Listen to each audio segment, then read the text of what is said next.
एक पल के लिए कल्पना करने वाली बात है कि किसी दिन सिर में बहुत तेज दर्द हो रहा हो और दर्द से राहत पाने के लिए बस एक गिलास पानी लिया और एक छोटी सी सफेद गोली खा ली। बिल्कुल। गोली मुंह में डाली, निगल ली और मुश्किल से 20 या 30 मिनट बाद वो तेज दर्द एकदम गायब हो जाता है। हाँ, और हम इस चीज के इतने आदी हो चुके हैं कि ये हमें कोई चमत्कार लगता ही नहीं है अब। सही बात है, लेकिन उन 20 मिनटों में शरीर के अंदर जो चल रहा होता है ना, वो किसी बहुत ही जटिल, अदृश्य और एक हाई लेवल मॉलिक्यूलर जासूसी के खेल से कम नहीं है। जासूसी का खेल, बिल्कुल सही शब्द चुनाव। हाँ, क्योंकि वो छोटी सी गोली कोई साधारण चीज तो है नहीं। वो असल में अरबों खरबों मॉलिक्यूल्स यानी अणुओं की एक पूरी सेना है जो हमारे खून में तैरते हुए ठीक उसी जगह, उसी एक रिसेप्टर को खोज रही है जहां उसे जाकर अपना काम करना है। ये सब इतना सटीक कैसे होता है? यही तो, और यही वो सवाल है जो विज्ञान के सबसे रोमांचक क्षेत्रों में से एक को जन्म देता है। जब किसी सर्जरी या एक्सरे की बात होती है तो सब कुछ साफ दिखाई देता है ना। हाँ बिल्कुल, हड्डी कहाँ टूटी है या टांके कहाँ लगाने हैं, सब सामने है एकदम। लेकिन जब हम शरीर के अंदर जाने वाले रसायनों या केमिकल्स की बात करते हैं तो हम एक ऐसी दुनिया में जा रहे होते हैं जिसे हम नंगी आंखों से देख ही नहीं सकते। यहाँ हर चीज का आकार, उनका इलेक्ट्रॉनिक खिंचाव, उनके मुड़ने का तरीका, यही सब तय करता है कि कोई रसायन एक जीवन रक्षक दवा बनेगा या फिर कोई खतरनाक जहर। अरे बाप रे! और हमारी आज की इस गहरी चर्चा का मुख्य विषय भी यही है। इस डीप डाइव में हम मेडिसिनल केमिस्ट्री यानी औषधीय रसायन विज्ञान की इसी रहस्यमय दुनिया को परत दर परत समझने वाले हैं। बिल्कुल। हमारा मिशन आज ये जानना है कि कैसे एक साधारण सा रासायनिक विचार जो सिर्फ प्रयोगशाला के एक बीकर में होता है, बीकर से निकलकर वो एक सुरक्षित और अचूक दवा में कैसे बदल जाता है। ये कोई आम केमिस्ट्री की क्लास नहीं है, ये असल में जीवन बचाने वाले रसायनों को शरीर के अनुकूल ढालने की कला है। एकदम सही। तो चलिए इस पूरी प्रक्रिया को बिल्कुल शुरू से समझते हैं। दवा बनाने की शुरुआत आखिर होती कैसे है? मुझे लगता है कि किसी भी रसायन को ऐसे ही तो सीधे दवा नहीं मान लिया जाता होगा ना? अरे नहीं, बिल्कुल नहीं। इसके पीछे कोई पूरी व्यवस्था या कोई चक्कर काम करता होगा। हाँ, ये एक सतत चलने वाला चक्र है। इसे हम दवा खोज या विज्ञान की भाषा में ड्रग डिस्कवरी का चक्र कहते हैं। ये कोई ऐसी सीधी रेखा नहीं है कि आपने पॉइंट ए से शुरू किया और पॉइंट बी पर आपकी दवा तैयार खड़ी है। अच्छा, तो ये एक लूप है। हाँ, ये एक लूप है जिसके 4 मुख्य चरण होते हैं। पहला चरण है डिजाइन। यहाँ सब कुछ कागज पर या आजकल कंप्यूटर स्क्रीन पर होता है। डिजाइन करना। वैज्ञानिक ये तय करते हैं कि वे किस बीमारी को टारगेट कर रहे हैं और उसके लिए किस तरह के रासायनिक कंपाउंड की जरूरत होगी। वे पुराने डेटा को खंगालते हैं, रासायनिक पैटर्न्स को समझते हैं। ठीक है, समझ गए। यानी डिजाइन वाले चरण में एक तरह का ब्लूप्रिंट तैयार किया जाता है। बिल्कुल।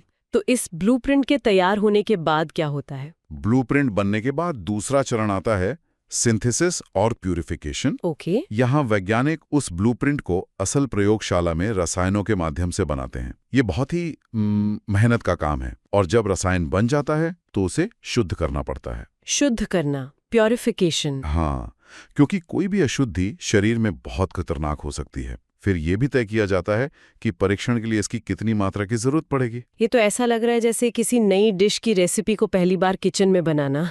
हाँ। लेकिन सिर्फ डिश बना लेने से तो ये साबित नहीं होता ना कि वो स्वादिष्ट होगी। बिल्कुल नहीं, उसे चखना भी पड़ेगा।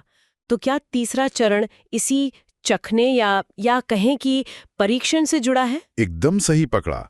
तीसरे चरण को स्क्रीनिंग कहा जाता है। इसमें बनाए गए उस नए और एकदम शुद्ध रसायन को बहुत ही कम मात्रा में डाइल्यूट किया जाता है। अच्छा। और फिर उसे कोशिकाओं या एंजाइम्स पर टेस्ट किया जाता है। वैज्ञानिक ये देखते हैं कि क्या ये मॉलिक्यूल उस बीमारी वाले बैक्टीरिया या वायरस पर सच में कोई असर डाल भी रहा है या नहीं। तो यहाँ से उन्हें रिजल्ट्स मिलते होंगे। हाँ, इस स्क्रीनिंग से बहुत सारा कच्चा डेटा या जिसे हम रॉ डेटा कहते हैं वो मिलता है। और मुझे लगता है कि जो चौथा चरण है वो पक्का इसी डेटा को समझने के बारे में होगा। हाँ, चौथा चरण है एनालिसिस। वैज्ञानिक उस रॉ डेटा का बहुत गहराई से अध्ययन करते हैं और यहीं पर इस चक्र की सबसे दिलचस्प बात सामने आती है। क्या? ये जो चौथा चरण है ना, ये वापस पहले चरण यानी डिजाइन से जुड़ जाता है। ओहो, लूप पूरा हो गया। हाँ, एनालिसिस से जो भी कमियां पता चलती हैं उन्हें सुधारने के लिए वैज्ञानिक फिर से रसायन के डिजाइन में बदलाव करते हैं और ये चक्र तब तक ऐसे ही गोल गोल घूमता रहता है जब तक कि एक एकदम सुरक्षित और असरदार दवा नहीं बन जाती। ये चक्र तो बहुत ही लॉजिकल लगता है, लेकिन एक सवाल है। हाँ, बताइए। इस चक्र में घूमने के लिए हमें शुरुआत में कुछ तो चाहिए होगा ना? मतलब वो पहला विचार या वो पहला रसायन आखिर कहाँ से आता है? मैंने अक्सर इस फील्ड में एक शब्द सुना है, लीड कंपाउंड। ये लीड कंपाउंड असल में क्या होता है? अच्छा सवाल है। लीड कंपाउंड को आप किसी भी नई दवा का जनक या शुरुआती स्टार्टिंग पॉइंट मान सकती हैं। Starting point. हाँ, ये कोई ऐसा रसायन होता है जो या तो हमें प्रकृति से मिलता है या फिर कृत्रिम रूप से लैब में बनाया जाता है, जिसमें बीमारी से लड़ने की कोई ना कोई क्षमता जरूर होती है, जिसे हम जैविक गतिविधि या बायोलॉजिकल एक्टिविटी कहते हैं। अच्छा, कोई उदाहरण है इसका? बिल्कुल, जैसे अलेक्जेंडर फ्लेमिंग ने जिस पेनिसिलिन की खोज की थी ना। हाँ, वो तो बहुत मशहूर है। तो वो एक फंगस से मिला एक प्राकृतिक लीड कंपाउंड था। उसमें बैक्टीरिया को मारने की गजब की क्षमता थी। लेकिन अगर उसमें बैक्टीरिया को मारने की क्षमता पहले से ही थी, तो वो सीधे दवा क्यों नहीं बन गया? उसे इस पूरे 4 चरणों वाले चक्र में बार बार क्यों डालना पड़ा? क्योंकि, और ये बहुत जरूरी पॉइंट है, शुरुआती पेनिसिलिन, जिसे हम पेनिसिलिन जी कहते हैं, वो बहुत ही अस्थिर था, अनस्टेबल। अस्थिर मतलब जब कोई उसे गोली के रूप में खाता तो हमारे पेट का जो तेजाब होता है ना, वो उस रसायन को पूरी तरह नष्ट कर देता था। ओह! हाँ, वो शरीर में टिकी नहीं पाता था। यानी उसमें काम करने की क्षमता तो थी, बैक्टीरिया मार सकता था, लेकिन उसका व्यवहारिक उपयोग यानी प्रैक्टिकल यूज बहुत मुश्किल था। ओहो, समझ गई। तो क्या हम इस लीड कंपाउंड को एक तरह से जैसे कोई लेखक अपनी किताब का पहला रफ ड्राफ्ट लिखता है, वैसा मान सकते हैं? रफ ड्राफ्ट, हाँ, ये बहुत अच्छी एनालॉजी है। मतलब उस रफ ड्राफ्ट में कहानी का मूल विचार तो है, उसमें रोमांच है, जैसे पेनिसिलिन में बैक्टीरिया मारने की ताकत थी। लेकिन क्या? लेकिन उस ड्राफ्ट में बहुत सी व्याकरण की गलतियां हैं, कहानी में झोल हैं, जिन्हें हम दवा की भाषा में साइड इफेक्ट्स या कमियां कह सकते हैं। उस रफ ड्राफ्ट को एक बेहतरीन बेस्ट सेलर किताब बनाने के लिए बहुत सारे संपादन, काट-छांट, मतलब एडिटिंग की जरूरत होती है। अरे वाह, ये एकदम सटीक तरीका इसे समझने का। लीड कंपाउंड वास्तव में एक रफ ड्राफ्ट ही होता है, और वो जो 4 चरणों वाला चक्र हमने अभी डिस्कस किया ना, डिजाइन, सिंथेसिस, स्क्रीनिंग और एनालिसिस। बिल्कुल, वो चक्र असल में उस रफ ड्राफ्ट को बार बार पढ़ने और उसे एडिट करने की प्रक्रिया ही तो है। हर बार चक्र पूरा होने पर वैज्ञानिक उस अणु के व्याकरण में कुछ बदलाव करते हैं ताकि वो पेट के तेजाब से बच सके और खून में तैरकर सीधे उस इन्फेक्शन वाली जगह पर पहुंच सके। यहीं पे मुझे थोड़ा सा उलझाव महसूस होता है। कैसा उलझाव? जब हम किसी किताब को एडिट करते हैं तो हम शब्दों या पैराग्राफ को हटाते या जोड़ते हैं, वो तो दिखता है। लेकिन जब वैज्ञानिक इन अदृश्य मॉलिक्यूल्स को एडिट करते हैं तो वे असल में कर क्या रहे होते हैं? वे तो इतने छोटे हैं कि माइक्रोस्कोप से भी ठीक से नहीं दिखते। तो ये आणविक संपादन या मॉलिक्यूलर एडिटिंग की कैसे जाती है? ये सच में बहुत ही दिलचस्प हिस्सा है। इस प्रक्रिया को विज्ञान की भाषा में सार कहा जाता है। SAR? हाँ, SAR यानी structure activity relationship. Structure activity relationship. इसमें वैज्ञानिक रसायन की भौतिक संरचना यानी उसके स्ट्रक्चर और शरीर में उसकी गतिविधि के बीच के संबंध को समझते हैं। अच्छा। वे अणु के कुछ हिस्सों को हटाकर या नए रासायनिक बॉन्ड जोड़कर देखते हैं कि दवा का असर कैसे बदल रहा है। इसके कई तरीके हैं, जैसे होमोलोगेशन करना या टोपोलॉजिकल एनालॉग्स बनाना। थोड़ा रुकिए, मुझे इस पे गहराई से बात करनी है। ये बहुत ही मतलब हैरान करने वाली बात है। हाँ, बताइए। मान लीजिए किसी रसायन में कार्बन और कार्बन के बीच एक सिंगल बॉन्ड है। ठीक है। और वैज्ञानिक उसे एडिट करके डबल बॉन्ड कर देते हैं। क्या केवल एक छोटी सी रेखा या एक बंधन बदलने से सच में पूरी की पूरी दवा का असर बदल सकता है? मेरा मतलब है, शरीर के अंदर इतना सूक्ष्म अंतर कैसे पहचाना जाता है? ये सवाल बहुत ही लाजमी है, लेकिन सच तो ये है कि शरीर के अंदर की दुनिया हमारी सोच से कहीं ज्यादा संवेदनशील है। हमारी कोशिकाओं की सतह पर रिसेप्टर्स होते हैं। आप इन्हें एक ताले की तरह मान सकती हैं। और दवा चाबी है। बिल्कुल, लेकिन ये कोई साधारण ताला चाबी नहीं है। ये एक 3D और इलेक्ट्रॉनिक ताला है। जब आप एक सिंगल बॉन्ड को डबल बॉन्ड में बदलते हैं ना, तो आप केवल कागज पर एक एक्स्ट्रा रेखा नहीं खींच रहे होते। तो असल में क्या हो रहा है? आप असल में उस अणु का पूरा आकार और उसका लचीलापन बदल रहे होते हैं। लचीलापन मतलब सिंगल बॉन्ड और डबल बॉन्ड से उस मॉलिक्यूल के मुड़ने का तरीका ही बदल जाता है। हाँ, सिंगल बॉन्ड वाले जो अणु होते हैं वे बहुत लचीले होते हैं। वे आसानी से किसी भी तरफ मुड़ सकते हैं, लेकिन जैसे ही आप वहां डबल बॉन्ड लगाते हैं तो वो हिस्सा कठोर हो जाता होगा। एकदम सही, वो हिस्सा कठोर हो जाता है, वो एक खास दिशा में लॉक हो जाता है। अब आप ही सोचिए, अगर वो चाबी गलत दिशा में लॉक हो गई तो क्या वो रिसेप्टर वाले ताले में घुस पाएगी? बिल्कुल नहीं। ये तो ऐसा लग रहा है जैसे किसी डिजिटल पासवर्ड का मामला हो। पासवर्ड? हाँ, अगर मेरा पासवर्ड 15 अक्षरों का है और मैंने सिर्फ एक अक्षर ए की जगह कैपिटल ए कर दिया, तो सिस्टम आपको अंदर नहीं जाने देगा। हाँ, भले ही बाकी 14 अक्षर एकदम सही हों, लेकिन सिर्फ केस बदलने से एक्सेस डिनाइड। बिल्कुल, बहुत बढ़िया उदाहरण है। और उस मॉलिक्यूलर पासवर्ड में केवल अक्षर ही नहीं बल्कि उनका क्रम और आकार भी मायने रखता है। अगर दवा का आकार रिसेप्टर से 1 मिलीमीटर के करोड़वें हिस्से जितना भी अलग हुआ ना, तो क्या होगा? तो दवा या तो बिल्कुल काम नहीं करेगी या फिर वह किसी गलत रिसेप्टर में जाकर फिट हो जाएगी। अरे बाप रे। और जब दवा किसी गलत रिसेप्टर से जुड़ती है तो उसी को हम साइड इफेक्ट कहते हैं। ओहो, तो साइड इफेक्ट्स इसलिए होते हैं? जी, इसीलिए एसएआर में वैज्ञानिक ये टोपोलॉजिकल बदलाव करते हैं, रिंग चेन बदलते हैं ताकि वो चाबी एकदम परफेक्ट आकार ले सके और सिर्फ उसी ताले को खोले जिसे उसे खोलना है। ये सच में दिमाग को चकरा देने वाला विज्ञान है। लेकिन अगर हम इसे थोड़ा व्यवहारिक रूप से सोचें, प्रैक्टिकली देखें, प्रयोगशाला में एक अणु लेना, उसका एक बॉन्ड बदलना, फिर उसे टेस्ट करना, फिर शायद वो फेल हो जाए, फिर नया बॉन्ड जोड़ना, ये तो बहुत ही धीमी, थकाऊ और बहुत महंगी प्रक्रिया होगी। हाँ, बिल्कुल है। इसमें तो एक दवा बनाने में पूरी जिंदगी निकल सकती है। क्या आज के इस तकनीकी युग में जहां सब कुछ इतना फास्ट है, इसे तेज करने का कोई तरीका नहीं है? बिल्कुल है। और यहीं से हम सार के अगले स्तर पर पहुंचते हैं, जिसे QSAR कहते हैं। QSAR? इसमें क्यू क्या है?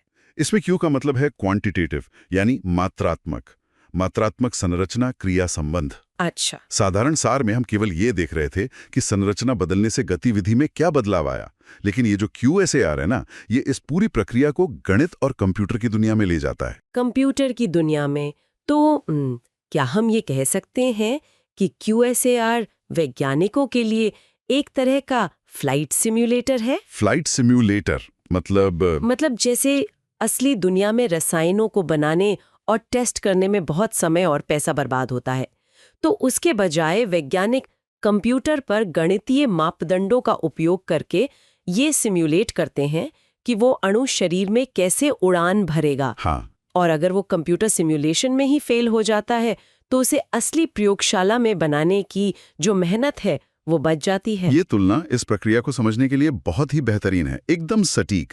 जिस तरह एक फ्लाइट सिम्युलेटर हवा की गति, विमान के वजन और इंजन की शक्ति की पहले से ही गणना कर लेता है, बिल्कुल वैसे ही QSAR भी कई अलग अलग पैरामीटर्स का उपयोग करता है। ये एक ऐसा सैद्धांतिक मॉडल है जो रसायनों के भौतिक, रासायनिक और जैविक व्यवहार की पहले से ही भविष्यवाणी कर लेता है। तो ये सिम्युलेटर किन पैरामीटर्स पर काम करता है? मेरा मतलब है, कंप्यूटर को कैसे पता चलता है कि शरीर के अंदर वो रसायन कैसा बर्ताव करेगा? QSAR मुख्य रूप से 3 बहुत ही महत्वपूर्ण मापदंडों या कहें पैरामीटर्स पर काम करता है। पहला है इलेक्ट्रॉनिक पैरामीटर्स। इलेक्ट्रॉनिक पैरामीटर्स ये क्या होता है? ये मापता है कि अणु पर इलेक्ट्रॉनों का वितरण कैसा है। मतलब क्या दवा का अणु रिसेप्टर को अपनी ओर चुंबकीय रूप से खींचेगा या उसे दूर धकेलेगा। अच्छा, मैग्नेट की तरह। हाँ, अगर इलेक्ट्रॉनिक खिंचाव सही नहीं है तो दवा ताले से चिपकेगी ही नहीं, वो बस बहकर निकल जाएगी। समझ गई, ये मैग्नेटिक अट्रैक्शन की तरह है। और दूसरा पैरामीटर क्या है? दूसरा है स्टेरिक पैरामीटर्स, और ये बहुत ही दिलचस्प है। स्टेरिक ये क्या होता है? स्टेरिक का मतलब है अणु का भौतिक आकार और उसका भारीपन। कल्पना कीजिए कि एक रिसेप्टर एक बहुत ही संकरी और गहरी गुफा की तरह है। ठीक है, एक संकरी गुफा। और आपकी दवा का अणु इलेक्ट्रॉनिक रूप से तो बिल्कुल सही है, उसे अंदर जाना चाहिए, लेकिन उसमें कार्बन परमाणुओं की एक बहुत लंबी और मोटी पूंछ लगी हुई है। तो वो उस संकरी गुफा में फंस जाएगा, वो तो अंदर जा ही नहीं पाएगा। एकदम सही पकड़ा। स्टेरिक पैरामीटर्स इसी भौतिक रुकावट की गणना करते हैं। ओहो। वे कंप्यूटर को बताते हैं कि अणु कितना स्थान घेरेगा। अगर अणु बहुत बड़ा या अजीब आकार का है तो कंप्यूटर पहले ही चेतावनी दे देगा कि भाई ये दवा इस रिसेप्टर में फिट नहीं होगी। इसे मत बनाओ। ये तो बहुत ही लॉजिकल है। इलेक्ट्रॉनिक खिंचाव और भौतिक आकार, क्या कोई और पैरामीटर भी है जो इस आणविक उड़ान को प्रभावित करता है? हाँ, और वो शायद इन सब में सबसे महत्वपूर्ण है, विभाजन गुणांक या पार्टीशन कोएफिशिएंट्स। पार्टीशन कोएफिशिएंट्स, ये क्या तय करता है? ये तय करता है कि दवा का अणु पानी में घुलनशील है या वसा में, मतलब फैट में। पानी और वसा, इसका दवा के काम करने से क्या लेना देना है? अरे बहुत गहरा लेना देना है। देखिए, हमारे शरीर का जो खून है वो मुख्य रूप से पानी से बना है। सही बात है। इसलिए दवा को खून में बहकर पूरे शरीर में फैलने के लिए पानी में घुलनशील होना बहुत जरूरी है। हाँ, वरना वो खून में मिलेगी कैसे? बिल्कुल। लेकिन समस्या यहाँ आती है कि हमारे शरीर की कोशिकाओं की जो बाहरी परत होती है, सेल मेम्ब्रेन, वो वसा यानी लिपिड से बनी होती है। अच्छा। तो अगर दवा को कोशिका के अंदर घुसकर अपना असली काम करना है तो उसे वसा में भी घुलनशील होना चाहिए। ओहो, ये तो एक बहुत ही विरोधाभासी स्थिति हो गई। मतलब दवा को खून में बहने के लिए पानी से दोस्ती करनी है, लेकिन कोशिका के अंदर जाने के लिए उसे वसा से दोस्ती करनी है। बिल्कुल, और विभाजन गुणांक इसी नाजुक संतुलन को मापता है। अगर संतुलन बिगड़ गया तो क्या होगा? अगर दवा पानी में बहुत ज्यादा घुलनशील हो गई तो वो खून में तो खूब मजे से तैरेगी, लेकिन कोशिका के अंदर कभी नहीं जा पाएगी और अंत में यूरिन के रास्ते शरीर से बाहर निकल जाएगी। और अगर वसा में ज्यादा घुलनशील हुई तो वो कोशिकाओं की बाहरी सतह पर ही चिपक कर रह जाएगी और खून में आगे नहीं बढ़ेगी। बाप रे। तो क्यूसार का ये जो फ्लाइट सिमुलेटर है ना, ये दवा के लैब में असल में बनने से पहले ही इस सटीक संतुलन की गणना कर लेता है। ये तो सच में विज्ञान का एक बहुत ही शानदार हथियार लगता है। मतलब कंप्यूटर पर बैठे बैठे इतनी सटीक भविष्यवाणी। हाँ, है तो कमाल की चीज। लेकिन मुझे यहाँ एक बड़ा संदेह हो रहा है। कैसा संदेह? अगर हमारे पास क्यूसार जैसा इतना सटीक गणित या मॉडल है जो हर चीज की इलेक्ट्रॉनिक, स्टेरिक, फैट वाटर बैलेंस सबकी भविष्यवाणी कर सकता है, तो फिर हर बीमारी की अचूक दवा रातों रात क्यों नहीं बन जाती? हम आज भी नई बीमारियों से क्यों जूझ रहे हैं? कैंसर जैसी बीमारियों का 100% इलाज क्यों नहीं है? इसका मतलब है कि इस सिम्युलेटर में भी कोई ना कोई कमी तो जरूर होगी। और आपका ये संदेह बिल्कुल 100% वाजिब है। क्यूसार कोई जादू की छड़ी नहीं है। तो इसमें क्या खामी है? इसकी सबसे बड़ी खामी ये है कि ये पूरी तरह से उस डेटा पर निर्भर करता है जो हम इसे देते हैं। देखिए, कंप्यूटर खुद कोई प्रयोग नहीं करता ना। हाँ, वो तो बस कैलकुलेट करता है। बिल्कुल, वो पुराने लैब प्रयोगों के डेटा के आधार पर भविष्यवाणी करता है। इस डेटा को हम ट्रेनिंग सेट कहते हैं। Training set. तो अगर ट्रेनिंग सेट में ही गड़बड़ी हो तो क्या होगा? जिसे हम कंप्यूटर विज्ञान की भाषा में गार्बेज इन गार्बेज आउट कहते हैं। बिल्कुल। मतलब अगर आप कचरा डेटा अंदर डालेंगे तो रिजल्ट भी कचरा ही निकलेगा। एकदम सही बात है। अगर पिछले जैविक प्रयोगों में कोई इंसानी गलती हुई है या कोई प्रायोगिक त्रुटि हुई है और वो गलत डेटा कंप्यूटर को फीड कर दिया गया, तो कंप्यूटर तो उसे ही सच मान लेगा। हाँ, तो क्यूएसआर एक गलत सहसंबंध या फॉल्स कोरिलेशन बना लेगा। कंप्यूटर पूरी कन्विक्शन के साथ कहेगा कि अरे ये नई संरचना तो कैंसर को एकदम खत्म कर देगी, और असलियत में इंसान के शरीर में डालेंगे तो वो कुछ भी नहीं करेगी, जीरो असर। ओहो, यानी कंप्यूटर का जो गणित था वो तो अपनी जगह सही था, लेकिन जीव विज्ञान के जो शुरुआती आंकड़े उसे दिए गए थे वही गलत थे। हाँ, और दूसरी एक और बहुत बड़ी समस्या है। वो क्या? जीव विज्ञान की अस्त-व्यस्त वास्तविकता, मतलब बायोलॉजी बहुत मैसी है। 3D क्यूसार अध्ययनों में कंप्यूटर ये मानकर चलता है कि शरीर का वो रिसेप्टर हमेशा एक ही आकार में एकदम शांति से दवा का इंतजार कर रहा है। लेकिन मुझे नहीं लगता कि शरीर के अंदर ऐसा कुछ भी शांति से होता होगा। बिल्कुल नहीं होता। एक असली धड़कते और बीमार शरीर के अंदर बहुत उथल-पुथल मची होती है। कई बार वो रिसेप्टर किसी दूसरे प्रोटीन के पीछे छिपा होता है या बीमारी के कारण उस रिसेप्टर का आकार ही बदल चुका होता है। तो कंप्यूटर को ये सब नहीं पता चलता? नहीं, कंप्यूटर इन अचानक होने वाले जैविक बदलावों की भविष्यवाणी नहीं कर सकता। वो सैद्धांतिक रूप से एक परफेक्ट दुनिया की कल्पना करता है, जबकि इंसान का शरीर बहुत ही डायनेमिक और जटिल है। सही बात है। इसीलिए क्यूएसआर से हर बार सफल परिणाम की उम्मीद नहीं की जा सकती। आपको लैब में आकर उन रसायनों को वास्तविकता में टेस्ट करना ही पड़ता है, कोई शॉर्टकट नहीं है। ये पूरी चर्चा वाकई आंखें खोलने वाली रही है। मतलब हमने शुरुआत की थी दवा निर्माण के उस बुनियादी चक्र से, डिजाइन, सिंथेसिस, स्क्रीनिंग और एनालिसिस। हमने समझा कि कैसे पेनिसिलिन जैसा लीड कंपाउंड एक कच्ची कहानी या एक रफ ड्राफ्ट की तरह होता है। फिर हमने देखा कि कैसे वैज्ञानिक एसएआर के जरिए सिंगल बॉन्ड को डबल बॉन्ड में बदलकर उस आणविक पासवर्ड को शरीर के रिसेप्टर के लिए एकदम सटीक बनाते हैं। हाँ, मॉलिक्यूलर एडिटिंग। बिल्कुल। और अंत में हमने ये जाना कि इस लंबी प्रक्रिया को तेज करने के लिए QSAR जैसे गणितीय मॉडल रसायनों के इलेक्ट्रॉनिक खिंचाव, उनके भौतिक आकार और उनके पानी वसा के संतुलन की पहले से भविष्यवाणी करते हैं। भले ही उनकी अपनी कुछ सीमाएं हों। हाँ, वो तो है, लेकिन मुझे लगता है कि इस चर्चा को सुनने के बाद अगली बार जब भी कोई दर्द या बुखार के लिए वो छोटी सी सफेद गोली लेगा ना, तो वो उसे सिर्फ एक आम रसायन नहीं मानेगा। बिल्कुल नहीं। उस एक गोली के पीछे स्टेरिक रुकावटों का इतना बड़ा गणित, वसा और पानी का इतना नाजुक संतुलन है और न जाने कितने अणुओं का सूक्ष्म संपादन छिपा है। ये इंसानी दिमाग द्वारा डिजाइन किया गया एक बेहतरीन विज्ञान है। एकदम सच है। वो छोटी सी गोली विज्ञान के अनगिनत परीक्षणों, असफलताओं और सुधारों का अंतिम परिणाम होती है। और इस गहरी चर्चा को समाप्त करते हुए मैं एक ऐसा विचार छोड़ना चाहती हूँ जिस पर हम सभी को सोचना चाहिए। जरूर। हमने अभी देखा कि QSAR की सबसे बड़ी कमजोरी उसका सीमित ट्रेनिंग सेट या डेटा है और साथ ही यह शरीर की जटिलताओं को पूरी तरह नहीं समझ पाता। लेकिन जरा भविष्य की कल्पना कीजिए। आज के समय में आर्टिफिशियल इंटेलिजेंस और क्वांटम कंप्यूटिंग जिस तेजी से विकसित हो रहे हैं। मैं समझ रहा हूँ आप कहाँ जा रही हैं। क्या होगा जब भविष्य में AI हर संभव आणविक संरचना, हर प्रोटीन और शरीर के हर रिसेप्टर का एक अनंत और एकदम सटीक डेटाबेस तैयार कर लेगा? ये तो बहुत ही क्रांतिकारी होगा। जब AI को जीव विज्ञान की उस अस्त व्यस्त दुनिया के हर नियम का, हर उथल पुथल का पता चल जाएगा, तो क्या तब हमें लैब में उन बीकर और रसायनों के साथ असल में प्रयोग करने की जरूरत पूरी तरह खत्म हो जाएगी? सोचने वाली बात है। क्या भविष्य में नई जीवन रक्षक दवाएं सिर्फ एक कंप्यूटर स्क्रीन पर डिजाइन होंगी, AI द्वारा सिमुलेट होंगी और बिना किसी लैब टेस्टिंग के सीधे फार्मेसी में 3D प्रिंट हो जाया करेंगी? ये तो साइंस फिक्शन जैसा लगता है, लेकिन असंभव नहीं है। क्या विज्ञान उस स्तर तक पहुंच पाएगा जहां शरीर का हर रहस्य गणितीय रूप से सुलझा जाएगा?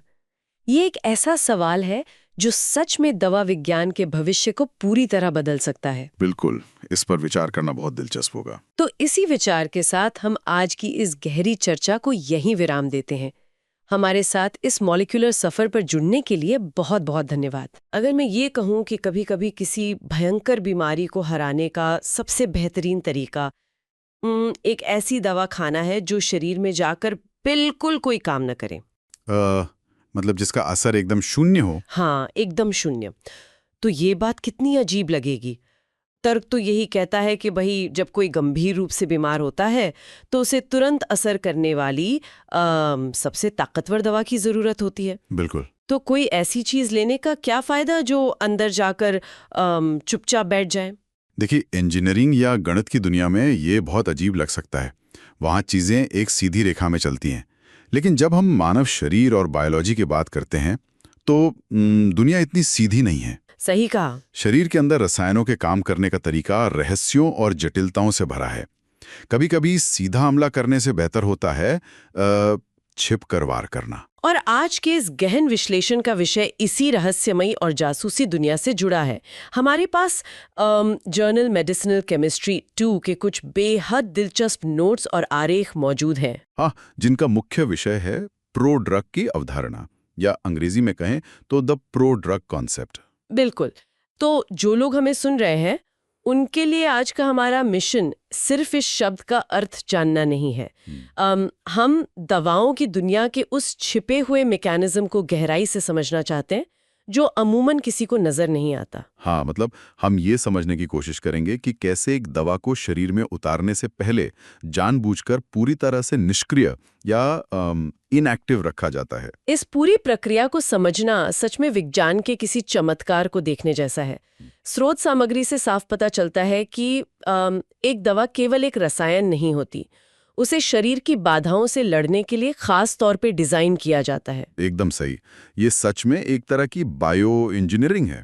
अगर इस डिजाइनिंग को समझने के लिए मैं एक उपमा दूं तो ये पूरी प्रक्रिया किसी बेहतरीन जासूसी फिल्म की तरह लगती है। अच्छा, वो कैसे? कल्पना कीजिए कि मुख्य एजेंट यानी हमारी दवा अपने असली और शक्तिशाली रूप में दुश्मन के इलाके में यानी हमारे शरीर के जटिल रासायनिक वातावरण में सीधे प्रवेश नहीं कर सकती। हाँ, क्योंकि अगर वो सीधे जाएगी तो या तो शरीर का रक्षा तंत्र उसे नष्ट कर देगा या वह गलत जगह पर अपना असर दिखा देगी।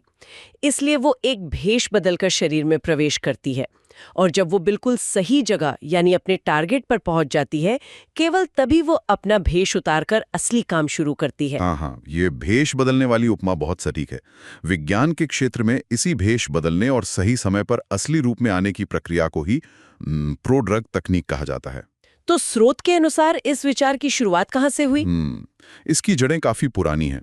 वर्ष 1950 में एल्बर्ट और उनके कुछ सहयोगियों ने दवाओं की दक्षता या एफिशिएंसी को बढ़ाने के लिए सबसे पहले इस अप्रोच का सुझाव दिया था। 1950 का दशक, मतलब अगर हम उस समय के चिकित्सा विज्ञान के बारे में सोचें तो वो दौर ऐसा था जब बहुत सी नई दवाइयां खोजी जा रही थी। हाँ, लेकिन उनके साइड इफेक्ट्स भी बहुत भयंकर होते थे। बिल्कुल। वैज्ञानिक शायद इस बात से परेशान रहे होंगे कि भाई एक दवा बीमारी तो ठीक कर रही है, लेकिन मरीज को दूसरे तरीके से नुकसान पहुंचा रही है। सही कहा। एल्बर्ट की सोच उसी हताशा से निकली थी। उन्होंने इस तकनीक को समझाने के लिए एक बहुत ही भारी भरकम शब्द का इस्तेमाल किया था। कौन सा शब्द? औषधीय रूप से निष्क्रिय रासायनिक व्युत्पन्न, जिसे अंग्रेजी में फार्माकोलॉजिकली इनएक्टिव केमिकल डेरिवेटिव्स कहा जाता है। बाप रे।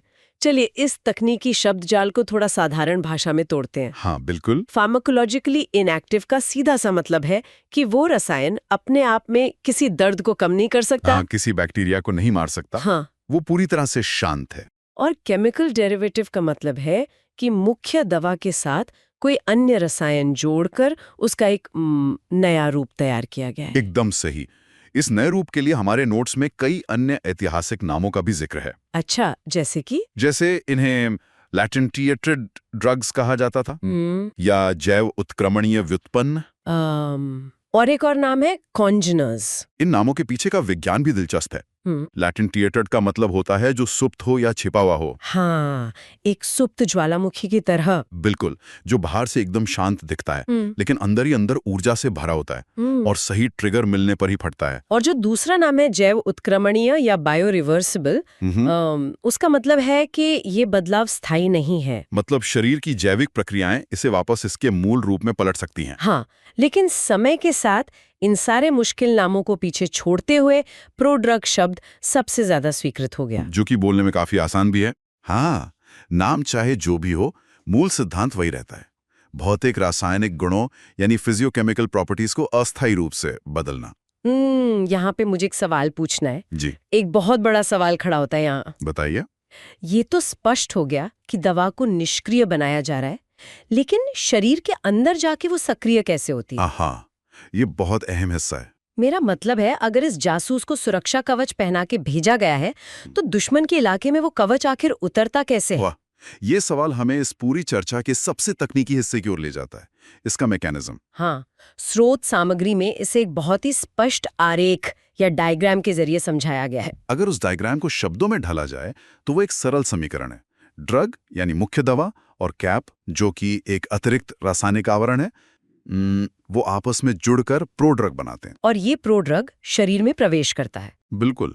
फिर आरेख में एक तीर का निशान है जिसपे दो बहुत ही महत्वपूर्ण शब्द लिखे हैं, एंजाइम या हाइड्रोलिसिस। अच्छा। और इस प्रक्रिया से गुजरने के बाद ये वापस अपने मूल घटकों यानी ड्रग और कैप में टूट जाता है। ये कैप असल में वही व्युत्पन्न समूह है जिसे दवा के साथ जोड़ा गया था।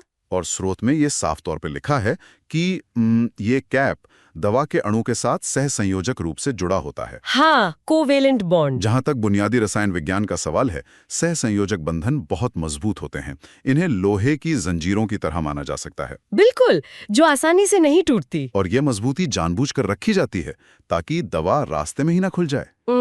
कुछ खास स्थितियों में दवाओं के लवणों यानी सॉल्ट्स को भी प्रोड्रग माना जाता है, लेकिन मुख्य रूप से ये कोवेलेंट बॉन्डिंग का ही खेल है। तो जो शब्द डायग्राम के तीर पर लिखे हैं, एंजाइमेटिक जैव परिवर्तन, हाँ, एंजाइमेटिक बायोट्रांसफॉर्मेशन, वे ही इस लोहे की जंजीर को तोड़ने का रहस्य है। अगर इसे एक रूपक के जरिए समझा जाए तो ये किसी महंगे स्मार्टफोन की डिलीवरी जैसा है। अच्छा, स्मार्टफोन की डिलीवरी। हाँ, फोन एक शॉक प्रूफ मजबूत डिब्बे के अंदर बंद होकर आता है।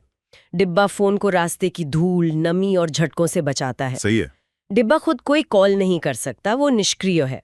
लेकिन जब वो सही पते पर पहुंचता है तो डिब्बे को खोलकर फेंक दिया जाता है और असली फोन अपना काम शुरू करता है। बहुत बढ़िया उपमा है। लेकिन यहाँ एक पेच है।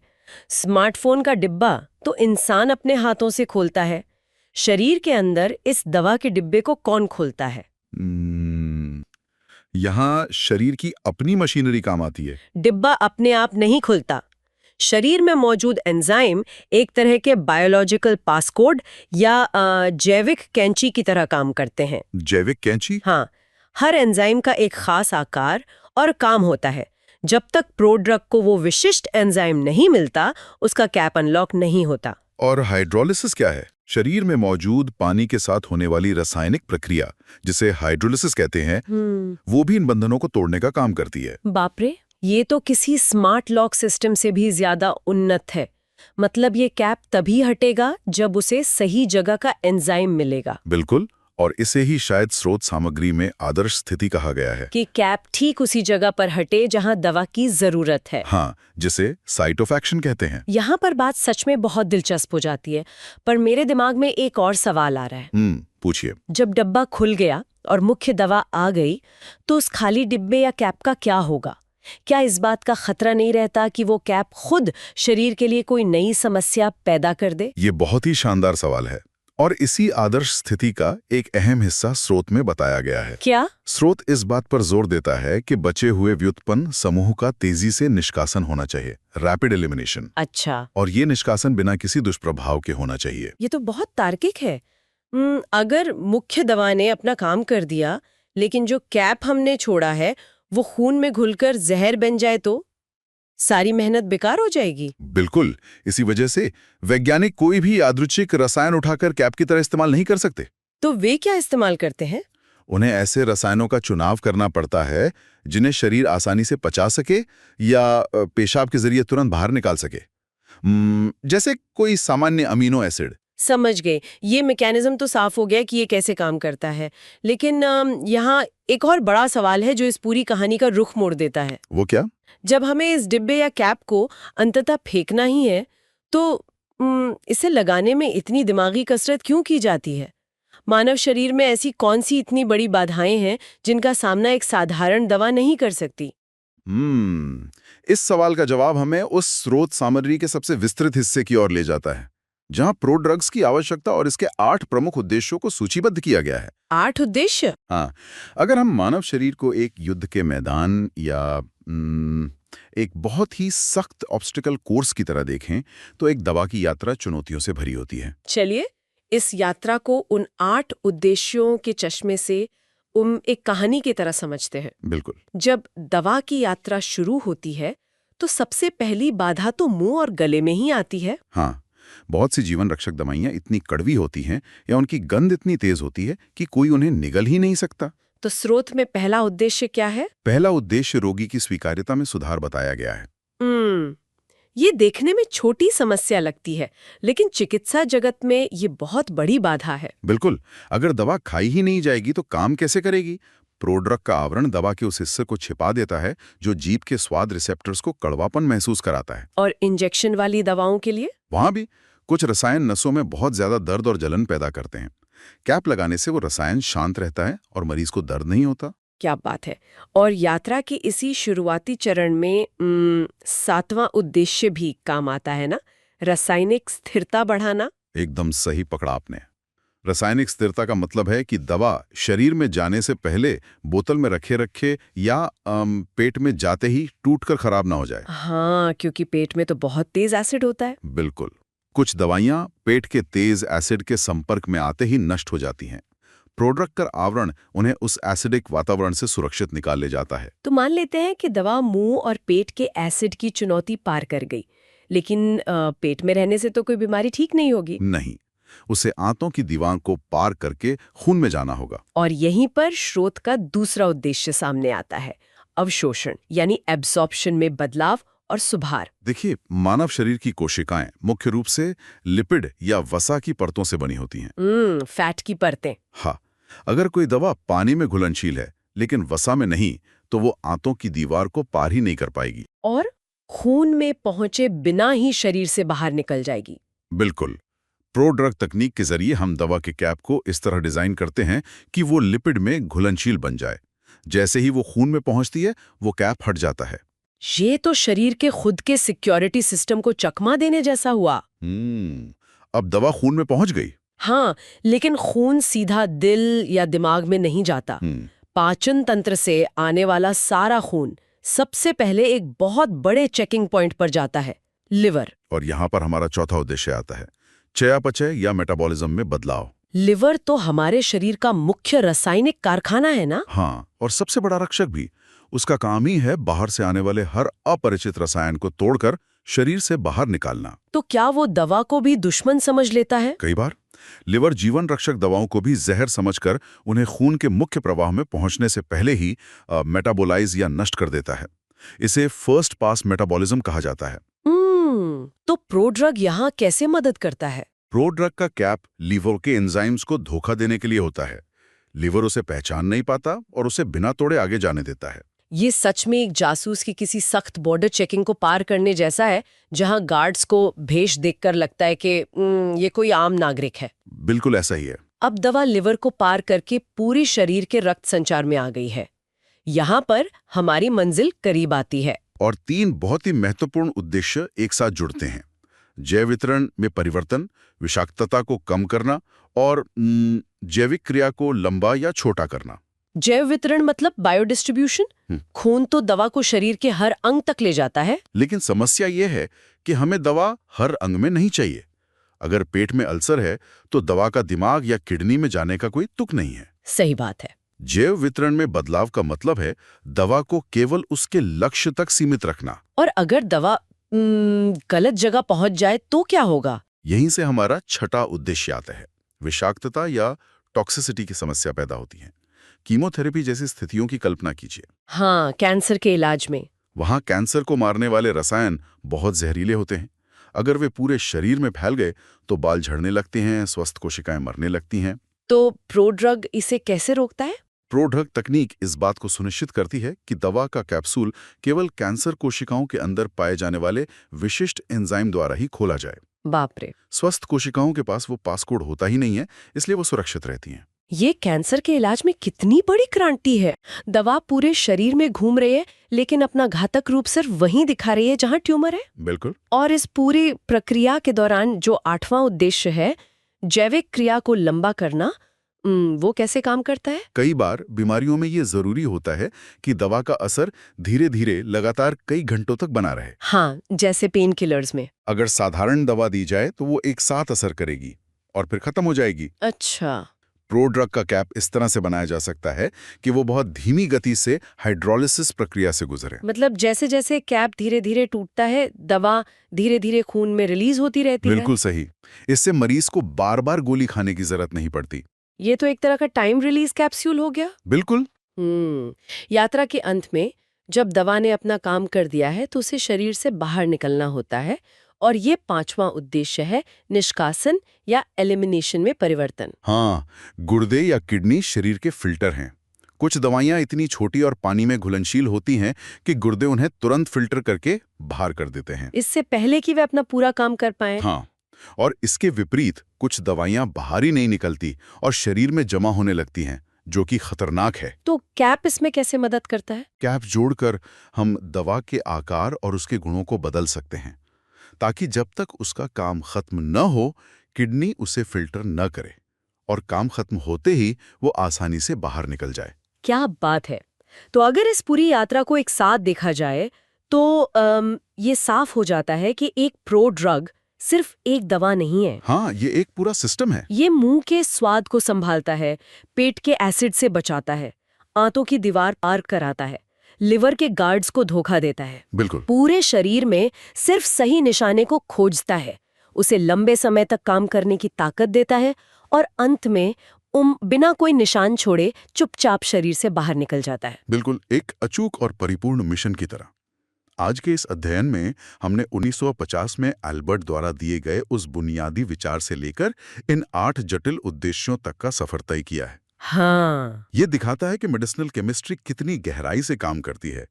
ये सिर्फ रसायन विज्ञान नहीं है, ये शरीर विज्ञान के साथ शतरंज के एक खेल है। जहां दवा को हर कदम पर शरीर की रक्षा प्रणाली से एक कदम आगे रहना होता है। एकदम सही। सीखने वालों के लिए ये ज्ञान विज्ञान और दवाइयों के प्रति नजरिए को पूरी तरह से बदल देने वाला है। बिल्कुल बदल देगा। अगली बार जब कोई बच्चा किसी भयानक कड़वी दवा को आसानी से पी ले क्योंकि उसमें कोई खराब स्वाद नहीं है, या किसी मरीज को इंजेक्शन लगने पर जलन ना हो, या फिर कोई दवा बिना पूरे शरीर को नुकसान पहुंचाए सिर्फ एक विशिष्ट हिस्से का दर्द कम करे, तो याद रखा जाना चाहिए कि इसके पीछे कोई जादू नहीं है। हाँ, बल्कि प्रोड्रग के उस अदृश्य कैप का कमाल है जो खामोशी से अपना काम कर रहा है। ये सचमुच एक स्मार्ट डिलीवरी सिस्टम का बेहतरीन उदाहरण है।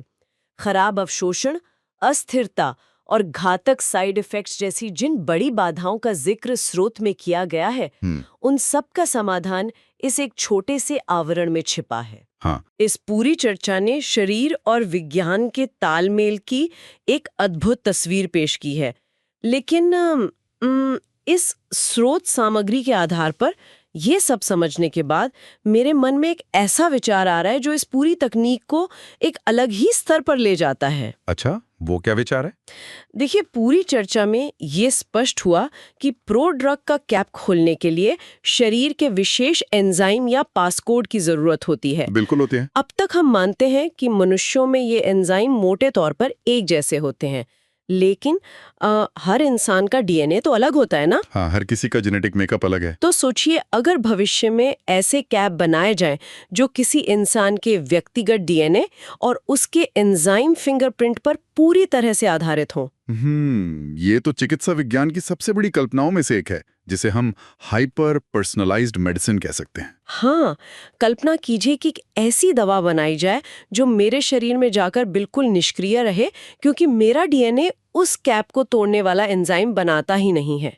लेकिन वही दवा जब किसी दूसरे व्यक्ति को दी जाए तो उसके शरीर का विशिष्ट एंजाइम उसे ट्रिगर कर दे और वो 100% सक्रिय हो जाए। इसका मतलब होगा कि एक ही दवा एक इंसान के लिए बस एक खाली डिब्बा होगी और दूसरे के लिए जीवन रक्षा का अमृत। बिल्कुल। ये रसायनों के जरिए बायोलॉजिकल हैकिंग का एक पूरी तरह से नया युग होगा, जहां साइड इफेक्ट नाम का शब्द शायद शब्दकोश से ही हट जाए।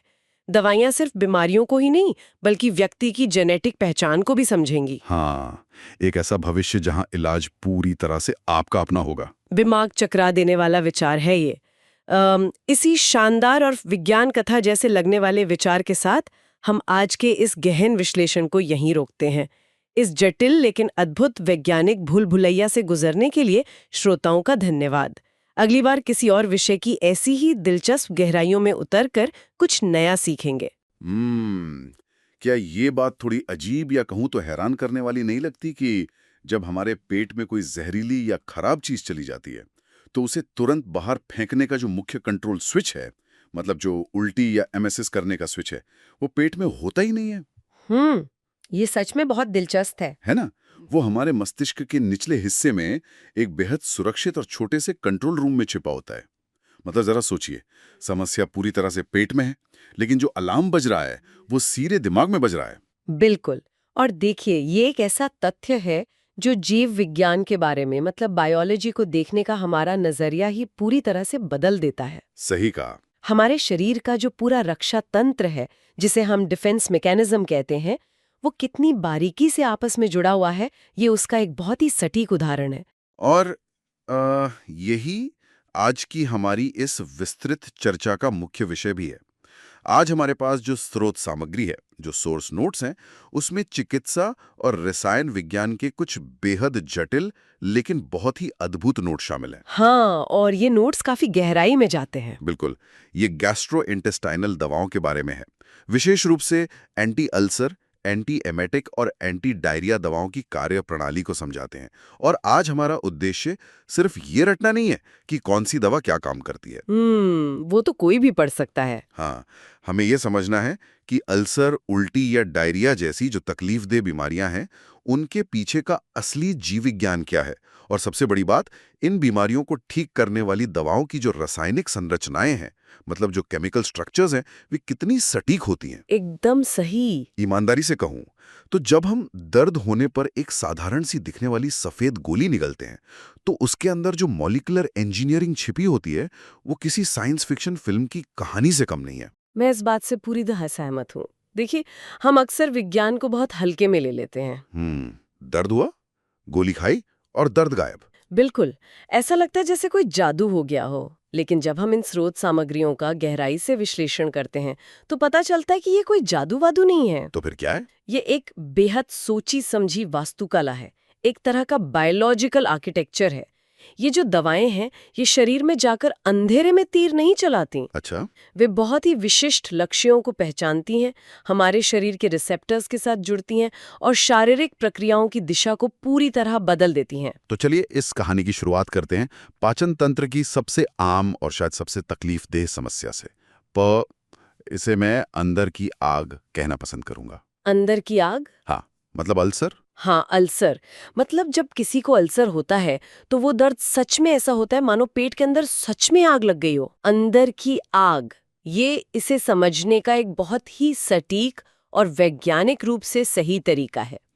हमारे स्रोत नोट स्पष्ट करते हैं कि अल्सर असल में वे खुले घाव हैं जो पाचन तंत्र के अंदरूनी परत पर विकसित हो जाते हैं। और ये कहाँ-कहाँ हो सकते हैं? ये मुख्य रूप से अन्न प्रणाली, जिसे उसोफेगस कहते हैं, या फिर पेट यानी स्टमक, या छोटी आंत में हो सकते हैं। लेकिन यहाँ एक बहुत ही बुनियादी सवाल मेरे दिमाग में आता है। हमारे ही पेट में ये घाव क्यों बन रहा है? मतलब पेट का काम तो भोजन को पचाना है ना? हाँ, बिल्कुल। तो हमारा शरीर खुद को ही नुकसान क्यों पहुंचाने लगता है? ये तो उल्टी बात हो गई। यहीं पर शरीर का जीव विज्ञान थोड़ा जटिल और दिलचस्प हो जाता है। देखिए, हम जो भी भोजन करते हैं उसे तोड़ने और पचाने के लिए हमारे पेट में एक बेहद शक्तिशाली अम्ल यानी एसिड का निर्माण होता है। हाँ, पेट का एसिड। और ये एसिड इतना तेज होता है कि ये सख्त से सख्त चीज को भी गला सकता है। बाप रे। अब सामान्य परिस्थितियों में पेट की अंदरूनी दीवार पर एक बहुत ही मजबूत सुरक्षात्मक परत होती है, एक प्रोटेक्टिव लेयर होती है जो पेट को बचाती है। बिल्कुल, वो इस खतरनाक एसिड से पेट की अपनी ही कोशिकाओं को जलने से बचाती है। अल्सर तब होता है जब शरीर का ये संतुलन पूरी तरह से बिगड़ जाता है। अच्छा, तो परत कमजोर हो जाती है। हाँ, एसिड उस सुरक्षात्मक परत को पार कर जाता है और सीधे पाचन तंत्र की दीवार को ही नुकसान पहुंचाने लगता है, उसे सच में जलाने लगता है। अब समझ में आया। और स्रोत सामग्री में इस परत के टूटने के पीछे दो मुख्य खलनायकों का जिक्र किया गया है। दो मेन विलन है यहाँ। पहला है एक बैक्टीरिया एच पाइलोरी नाम का, और दूसरा है एस्पिरिन जैसी सूजन रोधी दर्द निवारक दवाएं, जिन्हें हम एंटी इन्फ्लेमेटरी पेन किलर्स कहते हैं। बिल्कुल। मतलब इन्हें अक्सर लोग छोटे मोटे दर्द के लिए बहुत आसानी से बिना सोचे समझे खा लेते हैं। हाँ, और ये दोनों ही उस सुरक्षात्मक परत को नष्ट करने का काम करते हैं। मुझे ना इस पूरी प्रक्रिया को एक कहानी की तरह देखने में बड़ा मजा आता है। अच्छा, कैसी कहानी? मान लीजिए कि पेट एक बहुत ही मजबूत किला है, एक फोर्ट्रेस, और पेट के अंदर जो एसिड है वो इस किले की अपनी ही तोप है, जो भोजन रूपी दुश्मनों पर लगातार आग उगल रही है। बहुत बढ़िया एनालॉजी है ना?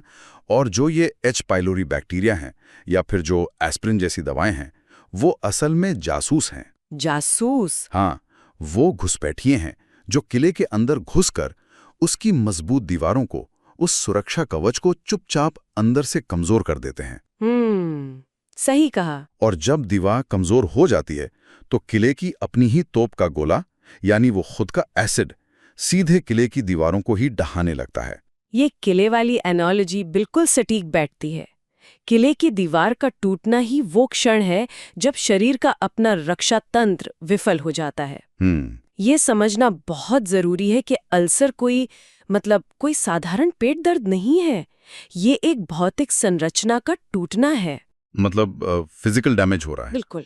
ऊतक यानी टिश्यूज जल रहे हैं, और जब शरीर खुद उस किले की दीवारों की मरम्मत नहीं कर पाता, तब हमें बाहर से मदद भेजनी पड़ती है। बाहर से मदद मतलब दवाएं? हाँ, और यहीं पर हमारी एंटी अल्सर दवाएं युद्ध के मैदान में उतरती हैं। तो इसका मतलब है कि अब हमें किले की मरम्मत करनी होगी और उस तोप को आग उगलने से रोकना होगा। एकदम सही। हमारे स्रोत नोट्स में इन एंटी अल्सर दवाओं के बारे में काफी विस्तार से बताया गया है और सच कहूं तो यहाँ से रसायन विज्ञान का जो स्तर शुरू होता है वो थोड़ा डराने वाला है। हाँ, नाम थोड़े मुश्किल है। नोट्स में सिमिटिडीन, रेनिटिडीन, फेमिटिडीन जैसे नाम है। मतलब ये सब सुनकर एक आम इंसान का सिर चकरा सकता है। देखिए, ऑर्गेनिक केमिस्ट्री की शब्दावली पहली नजर में बहुत भारी भरकम लग सकती है। बहुत भारी है। लेकिन अगर हम इनके काम करने के तरीके को समझें तो ये बहुत लॉजिकल है, बहुत तार्किक है। तो चलिए आप ही इस रसायन विज्ञान को थोड़ा सरल कीजिए। स्रोत सामग्री में इन दवाओं की अलग अलग रासायनिक संरचनाओं का जिक्र है। ये दवाएं असल में किस चीज से बनी हैं और ये पेट में जाकर करती क्या है? जरूर। पेप्टिक अल्सर के इलाज में जो दवाएं इस्तेमाल होती हैं वे मुख्य रूप से विशिष्ट अणुओं मतलब मॉलिक्यूल्स के आकार से पहचानी जाती हैं। आकार से? हाँ। उदाहरण के लिए सिमेटिडीन को लें। इसकी संरचना में एक इमिडाजोल रिंग होती है। इमिडाजोल रिंग, ठीक है। और इसके साथ गुआनिडीन और एक सायोनो ग्रुप जिसे NC ट्रिपल बॉन्ड N कहते हैं वह जुड़ा होता है। बाप रे। इमिडाजोल रिंग, गुआनिडीन और सायोनो ग्रुप, ठीक है, आगे बताइए। इसके बाद रेनिटिडीन आती है। इसकी वास्तुकला थोड़ी अलग है। इसमें क्या होता है? इसमें एक फुरान रिंग होती है और साथ में एक नाइट्रो ग्रुप CHNO2 मौजूद होता है। फुरान और नाइट्रो। फिर हमारे पास फेमोटिडीन है। अच्छा, इसमें क्या है? इसमें एक थियाजोल रिंग होती है और ये एक सल्फोनामाइड ग्रुप से जुड़ी होती है SO2NH2। थियाजोल और सल्फोनामाइड। और अंत में एक बहुत ही जानी मानी दवा है ओमेप्राजोल। हाँ, ये नाम तो बहुत सुना है। ये और भी जटिल है। इसमें बेंजीमिडाजोल रिंग और पिरिडीन रिंग होती है जो सल्फर के एक परमाणु के माध्यम से आपस में जुड़ी होती हैं। थोड़ा लुकिए, मैं यहाँ एक चीज समझना चाहता हूँ। हाँ, पूछिए। ये सारे नाम इमिडाजोल, फुरान, थियाजोल, बेंजोमिडाजोल, ये महज रसायनों के नाम नहीं है ना? बिल्कुल नहीं, ये सिर्फ नाम नहीं है। क्योंकि अक्सर विज्ञान की दुनिया में हम सुनते हैं कि कोशिकाएं रिसेप्टर्स के जरिए काम करती हैं जो एक ताले और चाबी की तरह होते हैं। ताला और चाबी वाली एनालॉजी बहुत आम है। तो क्या हम इन विशिष्ट रिंग्स और समूहों को एक और बेहतर रूपक, मतलब एक और मेटाफर से समझ सकते हैं? जैसे क्या ये रिंग्स उन कस्टमाइज्ड एयर प्लग्स की तरह हैं जो पेट की कोशिकाओं के रिसेप्टर्स में जाकर पूरी तरह से फिट हो जाते हैं? कस्टमाइज्ड एयर प्लग्स, अरे वाह, ये इसे समझने का एक बहुत ही शानदार तरीका है। मेरा मतलब है कि पेट की कोशिकाएं लगातार इस आदेश को सुनने का इंतजार कर रही होती हैं कि एसिड बनाओ, एसिड बनाओ। हाँ, और ये आदेश शरीर के अंदर हिस्टामाइन जैसे रसायनों के जरिए आता है। तो क्या ये फ्यूरान और थियाजोल रिंग्स उन कोशिकाओं के कानों में, मतलब उनके रिसेप्टर्स में जाकर इतने सटीक रूप से फंस जाती हैं कि कोशिका उस आदेश को सुन ही नहीं पाती और इसलिए वो एसिड की तोप को बंद कर देती है? आप बिल्कुल सही कह रहे हैं। जीव विज्ञान और रसायन विज्ञान में आकार ही सब कुछ है। Shape is everything. अच्छा, मतलब इनका जो 3D शेप है वही काम करता है। बिल्कुल। ये जो अलग अलग रिंग्स हैं, चाहे वो रेनिटिडीन की ऑक्सीजन वाली फ्यूरेन रिंग हो या फेमोटिडीन की सल्फर वाली थियाजोल रिंग, ये महज कागज पर बने 2D चित्र नहीं है। ये 3 आयामी यानी 3D अणु हैं। यानी उनका भौतिक आकार ही उनका असली हथियार है। एकदम सही। पेट की कोशिकाओं में जो रिसेप्टर्स होते हैं उनका एक बहुत ही विशिष्ट आकार होता है। जब सिमिटिडीन की इमिडाजोल रिंग या रेनिटिडीन की फ्यूरान रिंग पेट में पहुंचती है तो वो सीधे उन रिसेप्टर्स में जाके एक प्लग की तरह फिट हो जाती हैं। और फिर जैसे ही वे ईयर प्लग्स लग जाते हैं, कोशिका को एसिड बनाने का सिग्नल मिलना बंद हो जाता है। वाओ। और जैसा कि आपने ओमेप्राजोल का जिक्र किया था जिसमें बेंजीमिडाजोल रिंग होती है, वो तो सीधे उस मशीन को ही जैम कर देती है जो एसिड को बाहर फेंकती है, जिसे प्रोटॉन पंप कहते हैं। मतलब ये अणुओं का एक परफेक्ट डिजाइन है। बिल्कुल। अगर इन दवाओं के अणुओं का आकार जरा सा भी अलग होता तो वे रिसेप्टर में फिट नहीं होते और एसिड का उत्पादन नहीं रुकता। तो एसिड रुकने से उस जले हुए किले की दीवारों को खुद को ठीक करने का समय मिल जाता है। हाँ, शरीर को हीलिंग का टाइम मिल जाता है। ये सच में अद्भुत है।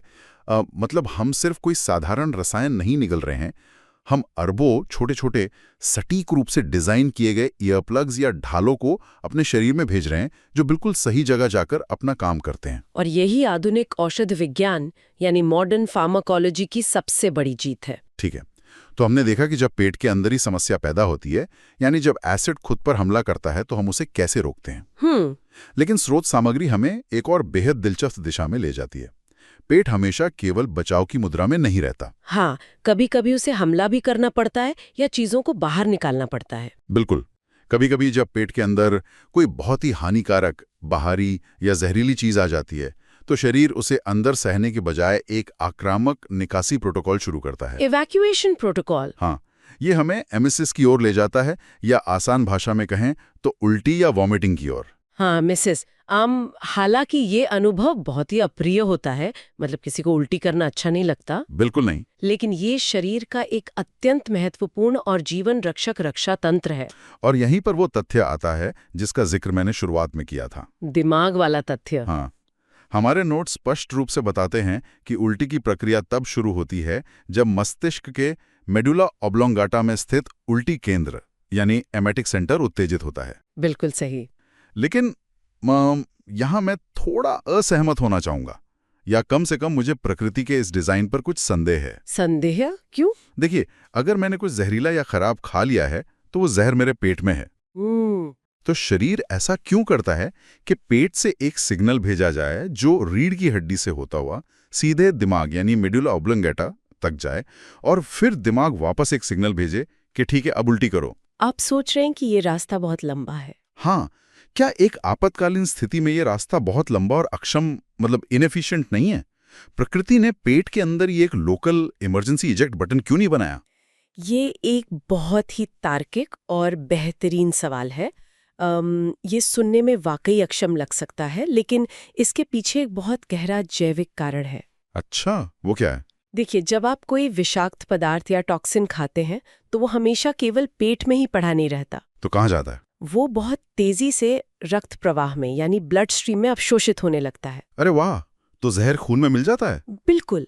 और मस्तिष्क का जो मेडुला ऑब्लोंगाटा हिस्सा है, वहाँ एक विशेष क्षेत्र होता है जिसे कीमो रिसेप्टर ट्रिगर जोन कहते हैं, CTJ। Chemo receptor trigger zone. हाँ, ये हिस्सा लगातार आपके खून की निगरानी कर रहा होता है। ये एक उच्च सुरक्षा वाले रडार की तरह है। मतलब ये सिर्फ पेट को नहीं देख रहा, पूरे खून को स्कैन कर रहा। एकदम सही। जैसे ही उस रडार को खून में उन विषाक्त रसायनों या जहर की भनक लगती है, मस्तिष्क को तुरंत पता चल जाता है कि पूरे शरीर पर एक बड़ा खतरा मंडरा रहा है। पेट केवल अपनी जगह को समझ सकता है, लेकिन मस्तिष्क पूरे शरीर की स्थिति को देख सकता है। वाह, ये तो पूरा नजरिया ही बदल देता है। मतलब दिमाग बॉस है जो खून के जरिए सब कुछ मॉनिटर कर रहा है। हाँ, और जब मस्तिष्क को उस जहर का पता चलता है, तो वह केवल पेट को सिकुड़ने का आदेश नहीं देता। और क्या करता है? उल्टी कोई सामान्य प्रक्रिया नहीं है।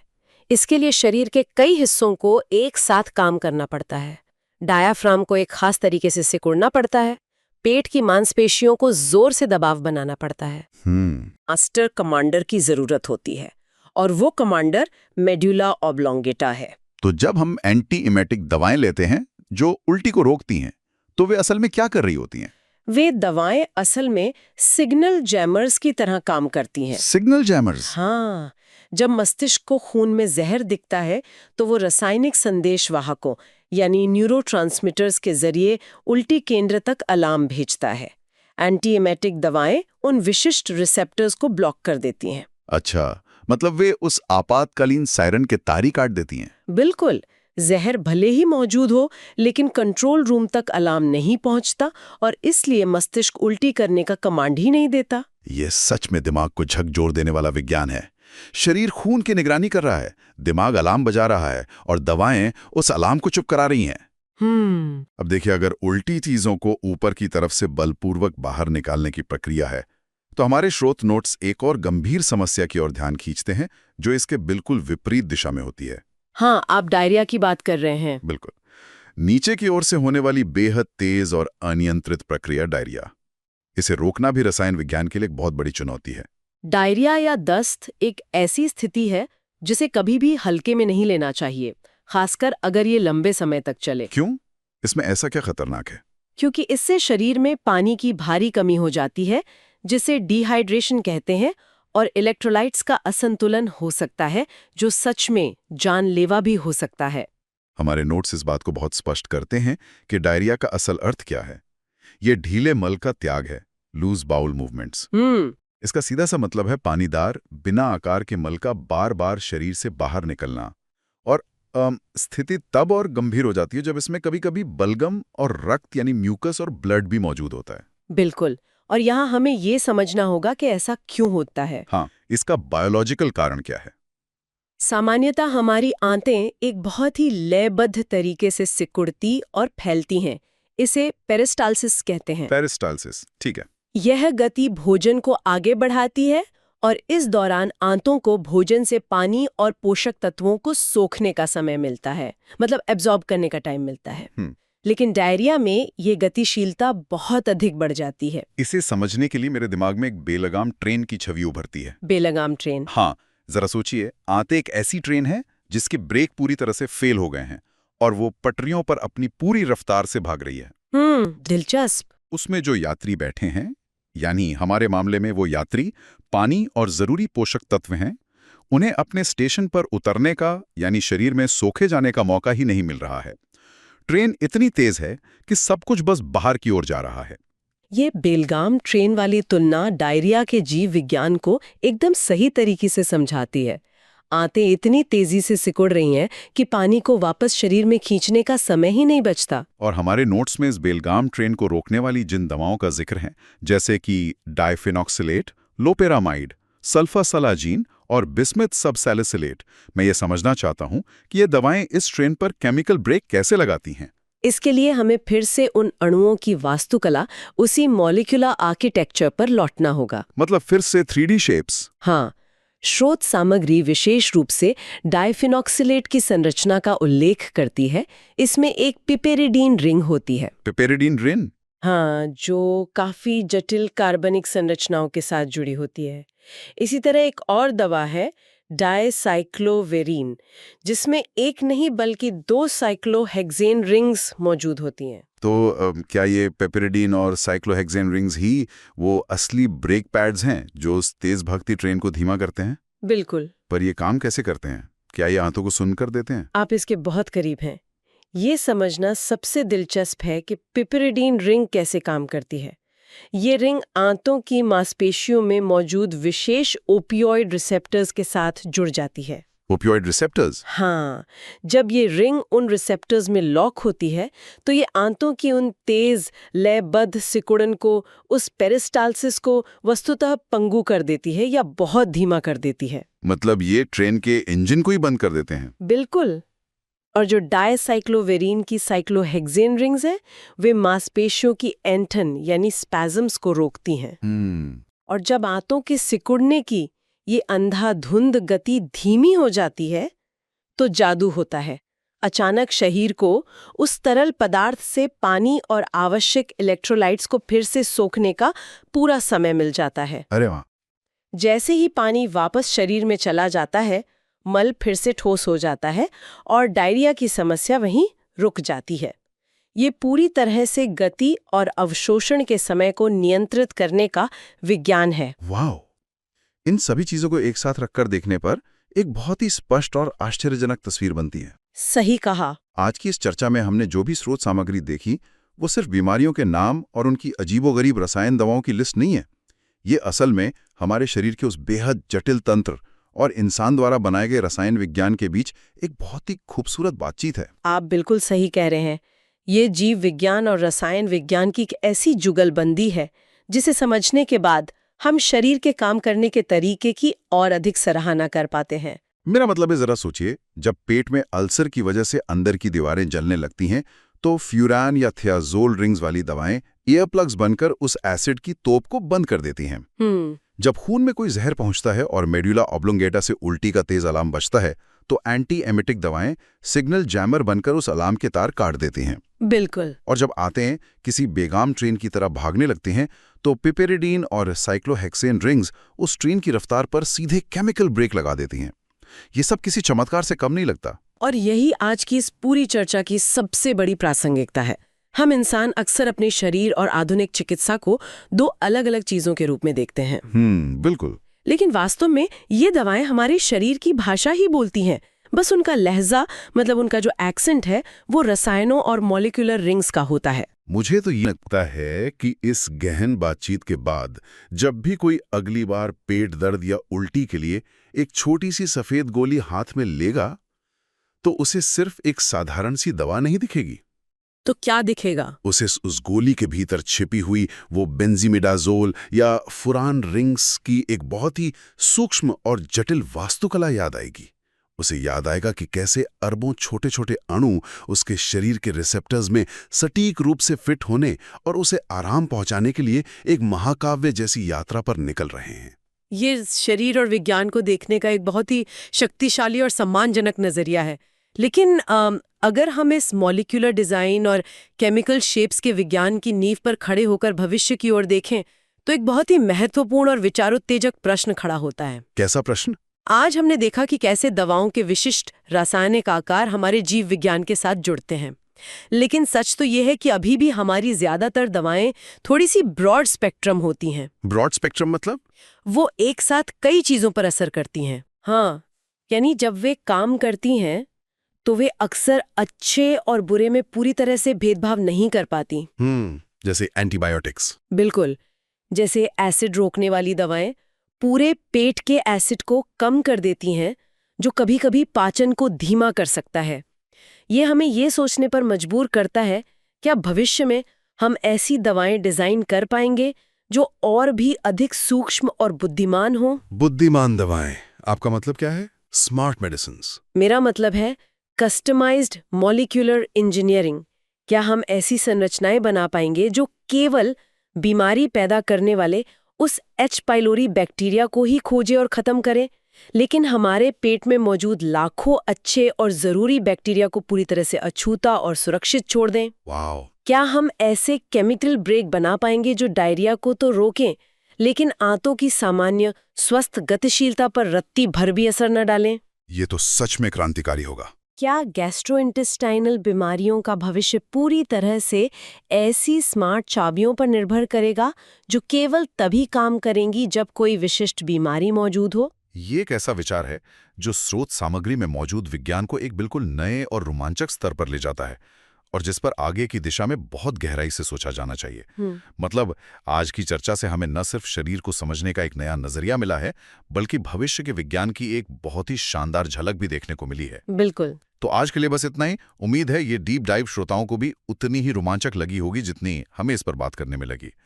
अगली बार तक के लिए विज्ञान के इन चमत्कारों पर सोचते रहिए। क्या ऐसा हो सकता है कि खांसी रोकने की सबसे असरदार दवा और भयानक दर्द कम करने वाली दवा रासायनिक रूप से बिल्कुल एक जैसी हों?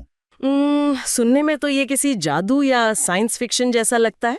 बिल्कुल जादुई है। मतलब दोनों दवाएं बिल्कुल एक हैं, फर्क सिर्फ उनके अणु की दिशा का है। जैसे एक चाबी जिसे ताले में डालकर बाईं ओर घुमाएं तो दरवाजा खुलता है, और अगर उसी चाबी को दाईं ओर घुमाएं तो अचानक एक गाड़ी का इंजन स्टार्ट हो जाता है। रसायन विज्ञान में सिर्फ दिशा बदलने से पूरा का पूरा असर ही बदल जाता है। तो इस गहन विश्लेषण में सभी सुनने वालों का स्वागत है। ठीक है, चलिए इसे विस्तार से समझते हैं। आज का हमारा विषय है श्वसन प्रणाली पर कार्य करने वाली दवाएं। हाँ, और आज की इस चर्चा के लिए हमने कुछ बेहद प्रतिष्ठित मेडिकल एग्जाम्स के सोर्स मटेरियल को खंगाला है। एग्जैक्टली जैसे जिपमेर, MPSB और CGHS के स्टडी नोट्स। हमारा मिशन आज बस इतना है कि हम ये डिकोड करें कि रोजमर्रा की खांसी या अस्थमा की दवाएं हमारे शरीर के अंदर वास्तव में कैसे काम करती हैं, और वो भी बिना किसी भारी भरकम मेडिकल जार्गन के। मेरे पीछे जो ये डिजिटल मॉलिक्यूलर चार्ट्स है, ये इसी जटिलता को दर्शाते हैं। बिल्कुल। मतलब जब हम इन नोट्स को देखते हैं तो एक बात एकदम साफ हो जाती है, ये दवाएं सिर्फ लक्षणों को नहीं दबा रही। नहीं, बिल्कुल नहीं। ये शरीर की एक बहुत ही जटिल रासायनिक प्रणाली के साथ बाकायदा संवाद करती हैं, उन्हें खास निर्देश देती हैं। तो श्वसन प्रणाली की उन जटिल दवाओं की गहराइयों में जाने से पहले क्यों ना सबसे आम समस्या से शुरुआत की जाए। मेरा मतलब है खांसी। हाँ, खांसी हम सब ने कभी न कभी कफ सिरप या गोलियां तो ली हैं। वही तो। लेकिन इन नोट्स को पढ़ने के बाद मुझे एहसास हुआ कि खांसी को लेकर हमारी जो बुनियादी समझ है वो एकदम उल्टी है। अच्छा, वो कैसे? मतलब हम अक्सर खांसी को एक बीमारी मान लेते हैं, जबकि नोट्स बताते हैं कि ये शरीर की एक सुरक्षात्मक प्रतिवर्त क्रिया है, जिसे अंग्रेजी में प्रोटेक्टिव रिफ्लेक्स कहते हैं। हाँ, बिल्कुल सही। ये शरीर का अपना एक डिफेंस मैकेनिज्म है। मतलब इसे ऐसे समझिए कि श्वसन तंत्र एक घर है और खांसी उस घर का एक बहुत ही मुस्तैद सुरक्षा गार्ड है। ओह, तो वो बस पहरेदारी कर रहा है। एग्जैक्टली। इसका मुख्य उद्देश्य श्वसन स्राव को, जिसे रेस्पिरेटरी सिक्रीशन कहते हैं, या फिर वायु मार्ग में बाहर से घुसाए किसी विदेशी कण को झटके से बाहर निकालना है। तो शरीर बेसिकली बस अपनी सफाई कर रहा होता है। हाँ, और ये खांसी मुख्य रूप से दो तरह की होती है। एक सूखी खांसी, जिसमें कुछ बाहर नहीं आता, और दूसरी उत्पादक या प्रोडक्टिव खांसी, जिसमें बलगम बाहर आता है। एक बात बताइए, जब किसी इंसान को सूखी खांसी होती है और वो मेडिकल स्टोर से कोई लोजेंज या ग्लिसरीन ले लेता है, तो गले में एकदम से अजीब सी राहत महसूस होती है। हाँ, वो तो है। मेडिकल भाषा में इन्हें ग्रसनी विमुक्ति या फेरेंजियल डेमल्सिंट्स कहा गया है। ये शब्द सुनने में बहुत भारी लगता है। इसका असल में काम क्या है? देखिए, अगर इस भारी शब्द को हम सरल भाषा में समझें तो इसका काम सिर्फ गले को शांत करना है। जब गले में सूजन होती है या वहाँ की श्लेष्मा मतलब म्यूकोजा में चिड़चिड़ाहट होती है, तो वहाँ से कुछ खास तंत्रिका संकेत मस्तिष्क तक जाते हैं। तंत्रिका संकेत मतलब नसों के जरिए सिग्नल जाते हैं। हाँ, चिकित्सा विज्ञान में इन्हें अभिवाही आवेग या एफरेंट इम्पल्सिस कहते हैं। आप इन्हें वो टेलीग्राफ तार मान सकते हैं जो दिमाग को लगातार संदेश भेजते हैं कि गले में कुछ फंसा है, जल्दी खांसो। अरे बाप रे! तो जब गला सूज जाता है तो ये पूरा सिस्टम अति संवेदनशील हो जाता होगा। बिल्कुल। हवा का एक छोटा सा झोंका भी इस सिस्टम को ट्रिगर कर देता है और इंसान लगातार खांसता रहता है। तो अगर मैं इसे एक आसान एनालॉजी से समझने की कोशिश करूं, तो ये ठीक वैसा ही है जैसे किसी बेहद संवेदनशील अलार्म सिस्टम पर एक मुलायम कंबल डाल देना। क्या बात है, बहुत सही उदाहरण है ना? उस कंबल की वजह से अब वो अलार्म हवा के हर छोटे झोंके से नहीं बचता। हम असल में उस चिड़चिड़ाहट को बस ढक रहे हैं। और यहाँ सबसे आकर्षक बात यह है कि ये जो लॉजेंजेस या ग्लिसरीन है, ये किसी संक्रमण या मूल बीमारी को सीधे तौर पे खत्म नहीं कर रहे हैं। अच्छा, तो वो कर क्या रहे हैं? वो बस उन तंत्रिका संकेतों को रोककर हमारे दिमाग को ये महसूस करने से रोक रहे हैं कि गले में खराश है। वे उस अलार्म की आवाज को मस्तिष्क तक पहुंचने से पहले ही धीमा कर देते हैं। ओह वाह! तो शरीर को आराम करने का और खुद को हील करने का मौका मिल जाता है। एग्जैक्टली। ये तो हुई गले के अलार्म को शांत करने की बात। लेकिन तब क्या होगा जब केवल गले को शांत करने से काम ना चले? मतलब जब समस्या थोड़ी गहरी हो? हाँ, मान लीजिए कि वायुमार्ग में कोई भौतिक रुकावट है, जैसे कि बहुत सारा गाढ़ा बलगम जमा हो गया है। तब तो हमें अंदर से पाइप्स को साफ करने की आवश्यकता होती है, राइट? बिल्कुल। और वहीं पर कफूतसारक या एक्सपेक्टोरेंस की भूमिका आती है। इन्हें विज्ञान की भाषा में म्यूकोकाइनेटिक्स भी कहा जाता है। म्यूकोकाइनेटिक्स? हाँ? मतलब म्यूकस को गति देने वाले रसायन। एकदम सही, जो बलगम को मूवमेंट दें। इन मेडिकल नोट्स में इसके लिए ब्रोमहेक्सिन नाम की एक दवा का जिक्र है। लेकिन यहाँ बात वास्तव में बहुत दिलचस्प हो जाती है। बल्कि सच कहूं तो मैं थोड़ा कंफ्यूज भी हूँ। अच्छा, किस बात को लेकर? मैंने पढ़ा है कि ब्रोमहेक्सिन असल में छाती में ब्रोंकियल स्राव को बढ़ा देता है। हाँ, ये सच है। तो अगर हमें खांसी को रोकना है, तो एक दवा जो छाती में स्राव को और ज्यादा बढ़ा रही है, वो मददगार कैसे हो सकती है? क्या इससे खांसी और नहीं बढ़ जाएगी? मतलब ये तो आग में घी डालने जैसा हो गया। ये एक बहुत ही तार्किक सवाल है, और सच कहूं तो यहीं पर जीव विज्ञान और रसायन विज्ञान का जो तालमेल है वो देखने लायक होता है। देखिए, ब्रोमहेक्सिन स्राव तो बढ़ाता है, लेकिन साथ ही वो उस स्राव की चिपचिपाहट को, उसकी विस्कोसिटी को बहुत कम कर देता है। अच्छा, चिपचिपाहट कम कर देता है। हाँ, इसका मतलब है कि जो बलगम पहले बहुत गाढ़ा था, चिपचिपा था और वायुमार्ग की दीवारों से एकदम मजबूती से चिपका हुआ था, वो अब पतला और तरल हो गया है। ओह, समझ गया। तो स्राव बढ़ने का मतलब है कि उसमें पानी या तरलता बढ़ गई है, जिससे वो पाइप की दीवारों से अपनी पकड़ छोड़ देता है। एग्जैक्टली। जब बलगम गाढ़ा होता है तो शरीर उसे बाहर निकालने के लिए पूरी ताकत लगाकर बार बार खांसता है। इंसान बुरी तरह थक जाता है और वो सूखी और दर्दनाक खांसी किसी काम की नहीं होती। और छाती में दर्द भी होने लगता है। बिल्कुल। लेकिन जब ब्रोमहेक्सिन उस बलगम को पतला कर देता है तो वही थका देने वाली खांसी एक प्रोडक्टिव खांसी बन जाती है। 1 या 2 बार खांसने पर ही छाती पूरी तरह से साफ हो जाती है। तो हम असल में खांसी को रोक नहीं रहे हैं, हम खांसी को शरीर के खिलाफ नहीं बल्कि शरीर के साथ मिलकर काम करने लायक बना रहे हैं। ये तो बहुत ही स्मार्ट तरीका है ना? और अगर आप इसकी रासायनिक संरचना देखें तो वो भी बहुत दिलचस्प है। हाँ, नोट्स में ब्रोमेक्सिन की कुछ बेहद जटिल रासायनिक संरचनाएं दी गई हैं, जैसे बेंजीन रिंग, साइक्लोहेक्सेन रिंग और ब्रोमीन के परमाणु। एक आम इंसान इसे कैसे समझे? देखिए, उन भारी भरकम रासायनिक आकृतियों को याद रखने की कोई जरूरत नहीं है। उनके काम करने के तरीके को समझना ज्यादा जरूरी है। ब्रोमहेक्सिन के अणु की बनावट एक विशेष हुक या कैंची जैसी होती है। कैंची जैसी? हाँ, ये सीधे बलगम के गाढ़ेपन को बांध कर रखने वाले रासायनिक जालों को काट देती है। वो बेंजीन और ब्रोमीन की जो संरचना है वो असल में बलगम के मॉलिक्यूल्स के बीच के बॉन्ड को तोड़ने के लिए एकदम सटीक आकार में बनी होती है। ये सच में बहुत ही शानदार है। बलगम को पतला करना तो समझ आता है, लेकिन एक सेकंड, अगर पाइप में कचरा है ही नहीं, मेरा मतलब है बलगम है ही नहीं, बल्कि पाइप ही से कुड़ गया है, तब ये दवाएं क्या करेंगी? तब ये दवाएं काम नहीं करेंगी। यहीं से ब्रोंकियल अस्थमा की जटिलता सामने आती है। हाँ, अस्थमा, ये तो एक बिल्कुल अलग ही लेवल की परेशानी है। प्रतिक्रियाशीलता है। अति प्रतिक्रियाशीलता मतलब हाइपर रिस्पॉन्सिवनेस। शरीर जरूरत से ज्यादा रिएक्ट कर रहा है। एग्जैक्टली। किसी छोटी सी चीज जैसे धूल के एक मामूली कण को देखकर ही शरीर का सिस्टम पैनिक कर जाता है। तो बेसिकली शरीर का अपना ही अलार्म सिस्टम उसे नुकसान पहुंचा रहा है। हाँ, और इस पैनिक का परिणाम ये होता है कि वायु नलिकाओं का संकोचन हो जाता है। नलिकाएं सिकुड़ने लगती हैं। ये चिकनी मांसपेशियां हमारे नियंत्रण में नहीं होती। हम चाहकर भी इन्हें खुलने का आदेश नहीं दे सकते। और जब ये सिकुड़ती हैं तो जाहिर है हवा के आने जाने का रास्ता बंद होने लगता है। बिल्कुल। और सिर्फ इतना ही नहीं, इसके साथ अक्सर बढ़ा हुआ स्राव होता है। म्यूकोसल एडीमा यानी सूजन हो जाती है और म्यूकस प्लगिंग भी होने लगती है। मतलब बलगम रास्ते को पूरी तरह ब्लॉक कर देता है। लिखा गया है। हाँ, दोनों एक ही है। इन नोट्स में एक शब्द बार बार हाईलाइट किया गया है, वो ये कि सैल्ब्यूटामॉल एक अत्यधिक चयनात्मक बीटा-2 एगोनिस्ट है। ये हाईली सिलेक्टिव या चयनात्मक होना इतना महत्वपूर्ण क्यों है? अगर हम इसे व्यापक संदर्भ से जोड़कर देखें तो रिसेप्टर्स की ये चयनात्मकता आधुनिक चिकित्सा का एक बहुत बड़ा चमत्कार है। अच्छा, कैसे? देखिए, बीटा-2 रिसेप्टर फेफड़ों की मांसपेशियों पर मौजूद एक खास तरह का ताला है। जब दवा रूपी चाबी इस ताले में जाती है तो फेफड़े चौड़े हो जाते हैं और सांस लेना आसान हो जाता है। ओके, ये तो अच्छी बात है। लेकिन समस्या ये है कि शरीर में, विशेषकर हृदय में, बीटा-1 नाम के ताले भी होते हैं। अरे, तो अगर दवा चयनात्मक नहीं होगी, यानी अगर वो सिलेक्टिव नहीं होगी, तो वो फेफड़ों के साथ साथ हृदय के तालों को भी खोल देगी। एग्जैक्टली। पुराने दवाओं के साथ यही सबसे बड़ी दिक्कत थी। वे फेफड़ों की नलिकाएं तो खोल देती थीं, लेकिन हृदय की धड़कन को खतरनाक स्तर तक बढ़ा देती थीं।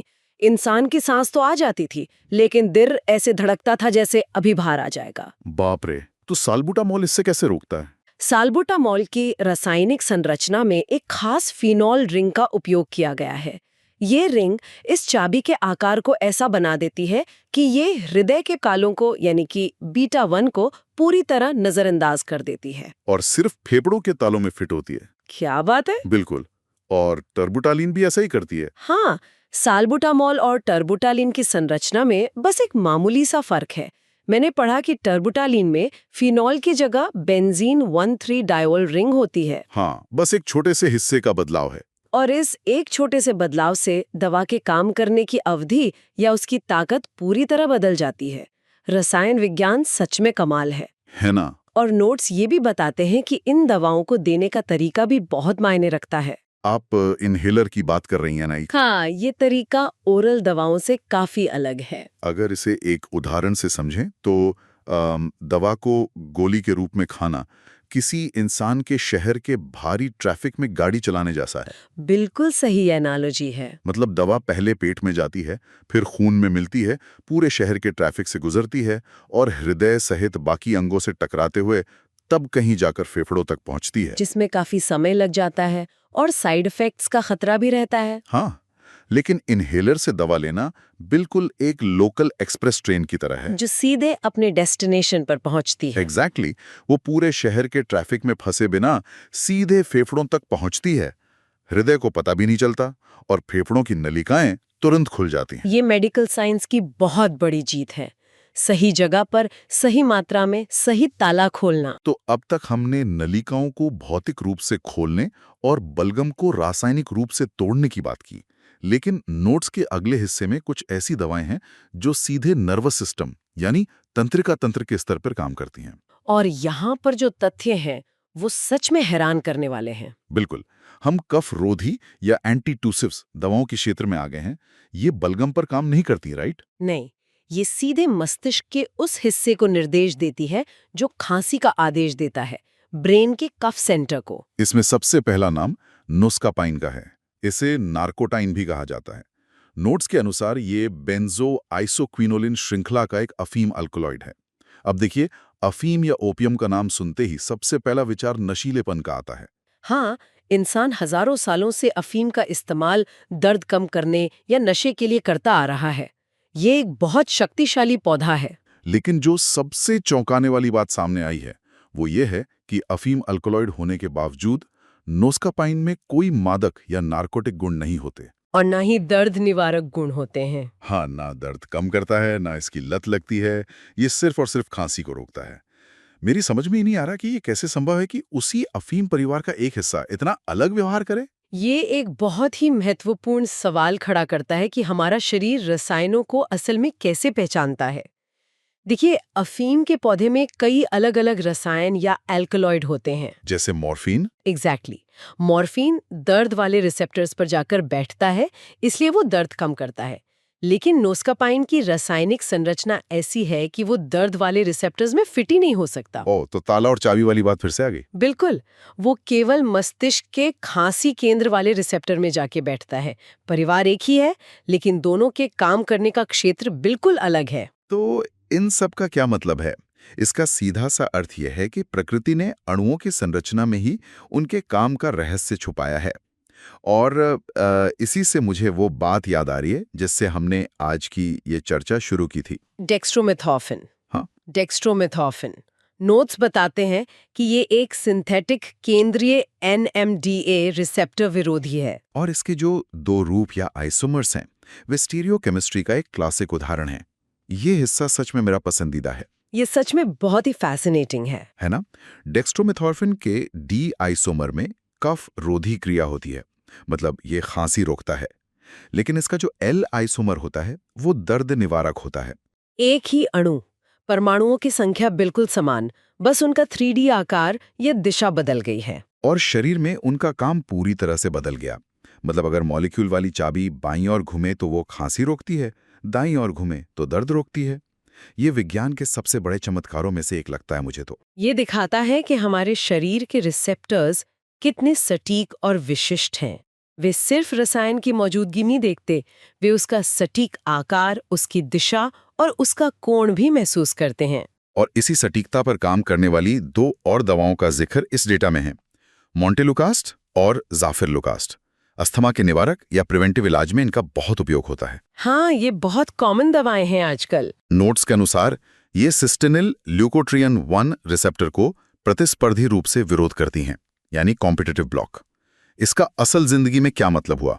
प्रतिस्पर्धी रूप से विरोध करने का मतलब है कि शरीर में एक तरह की रेस चल रही है, म्यूजिकल चेयर्स के खेल की तरह। Musical chairs? हाँ, ल्यूकोट्रियंस वो रसायन है जो एलर्जी या अस्थमा का दौरा पड़ने पर शरीर में निकलते हैं।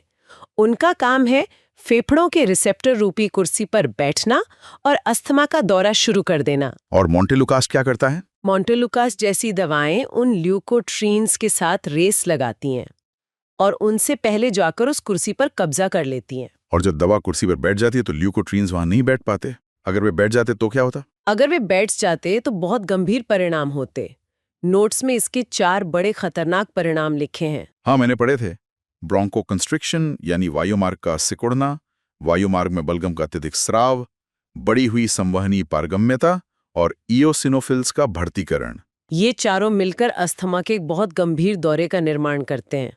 इनमें से ये जो इओसिनोफिल्स का बढ़तीकरण है, ये बड़ा ही आक्रामक शब्द लगता है मुझे। हाँ, सुनने में किसी आर्मी के रिक्रूटमेंट जैसा लगता है। बिल्कुल, मतलब ल्यूकोट्रीन श्वेत रक्त कोशिकाओं की एक विशेष सेना को बुला लेते हैं जो फेफड़ों में जाकर बेवजह की सूजन और तबाही मचाती हैं। एग्जैक्टली तो जब मोंटेलुकास्ट उस रिसेप्टर को पहले ही ब्लॉक कर देता है, वो उस पूरी विनाशकारी श्रृंखला प्रतिक्रिया को, उस चेन रिएक्शन को शुरू होने से ही रोक देता है।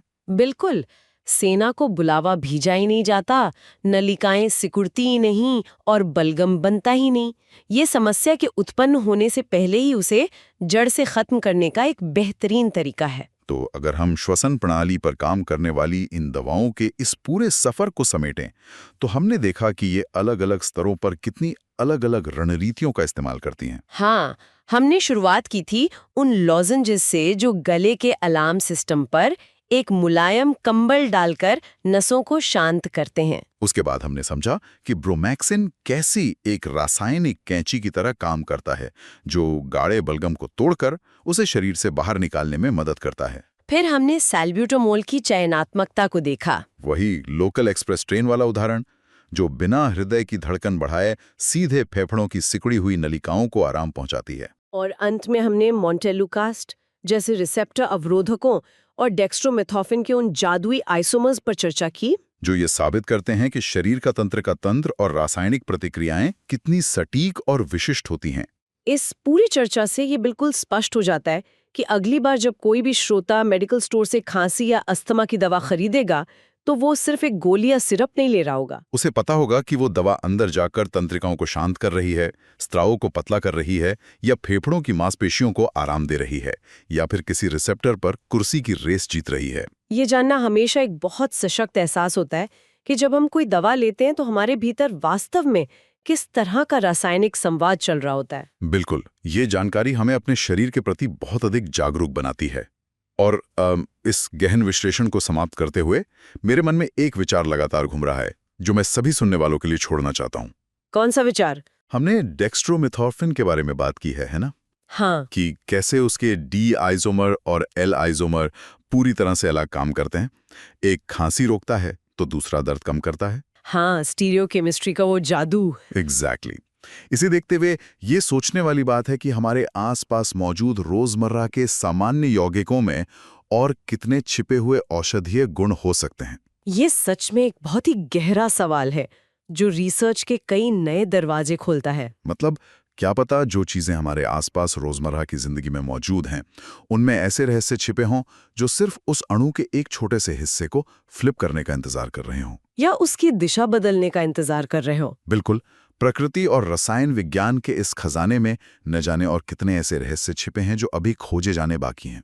शायद भविष्य की कोई बहुत बड़ी जीवन रक्षक दवा हमारे ठीक सामने ही मौजूद हो, बस उसे देखने का सही नजरिया या कह लें कि सही आइसोमर खोजना बाकी है। बहुत खूब कहा। अपनी ये जिज्ञासा हमेशा बनाए रखिए, क्योंकि विज्ञान की दुनिया में हर मिला हुआ जवाब एक नए और रोमांचक सवाल को जन्म देता है। अगली बार फिर मिलेंगे एक नए विषय की गहराइयों में उतरने के लिए। जरा सोचिए, क्या ये विश्वास करना आसान है कि किसी बुजुर्ग के दिल को सुरक्षित रखने वाली या कोलेस्ट्रॉल कम करने वाली एक बेहद आम दवा, वो दरअसल एक फफूंद मतलब एक फंगस से खोजी गई थी? ये सच में थोड़ा अजीब लगता है सुनने में, है ना? या फिर एक ऐसी जीवन रक्षक दवा भी है जो शरीर में जाने से पहले ही महज कमरे की ट्यूबलाइट की रोशनी पड़ने से ही अपना पूरा रासायनिक ढांचा बदल लेती है। बिल्कुल, रसायन विज्ञान ऐसी चमत्कारों से भरा है। राइट। हम अक्सर जब दवाओं के बारे में सोचते हैं तो लगता है कि जैसे कोई जादुई गोली है, बस खाली और काम हो गया। लेकिन शरीर के भीतर जो चल रहा है वो किसी जादू से कहीं ज्यादा जटिल और शानदार है। हाँ, असल में ये एक पूरी मॉलिक्यूलर मशीनरी है जो काम कर रही होती है। बिल्कुल। तो आज के हमारे इस डीप डाइव का विषय यही है। हम शरीर के उस सबसे व्यस्त हाईवे के बारे में बात कर रहे हैं जो कभी नहीं सोता, यानी हमारी संचार प्रणाली, हमारा सर्कुलेटरी सिस्टम। और आज की चर्चा के लिए हमारे पास जो स्रोत हैं वो एक बहुत ही विस्तृत फार्माकोलॉजी दस्तावेज है जिसका नाम है 0123 E drug acting on circulatory system. यह दस्तावेज बहुत ही तकनीकी है। हाँ, तो हमारा मिशन यही है कि हम संचार प्रणाली पर काम करने वाली इन दवाओं के पीछे के उस जटिल विज्ञान को डिकोड करें। हम ये समझेंगे कि कैसे कुछ खास रसायन हमारे रक्त वाहिकाओं और हृदय को सुचारू रूप से चलाते हैं। तो चलिए इसे थोड़ा विस्तार से समझते हैं। यहाँ सबसे दिलचस्प बात यह है कि जब हम संचार प्रणाली पर असर करने वाली इन दवाओं को देखते हैं तो हम केवल लक्षणों को नहीं दबा रहे होते हैं। अच्छा, तो हम क्या कर रहे होते हैं? हम असल में मानव शरीर की मॉलिक्यूलर कार्य प्रणाली को हैक कर रहे होते हैं। मतलब हमारा शरीर रसायनों के प्रति जिस सटीकता से प्रतिक्रिया देता है वो सच में हैरान करने वाला है। ये दवाएं मूल रासायनिक प्रक्रियाओं को लक्षित करती हैं। तो चलिए इस कहानी की शुरुआत उस चीज से करते हैं जो इस पूरे सिस्टम का आधार है,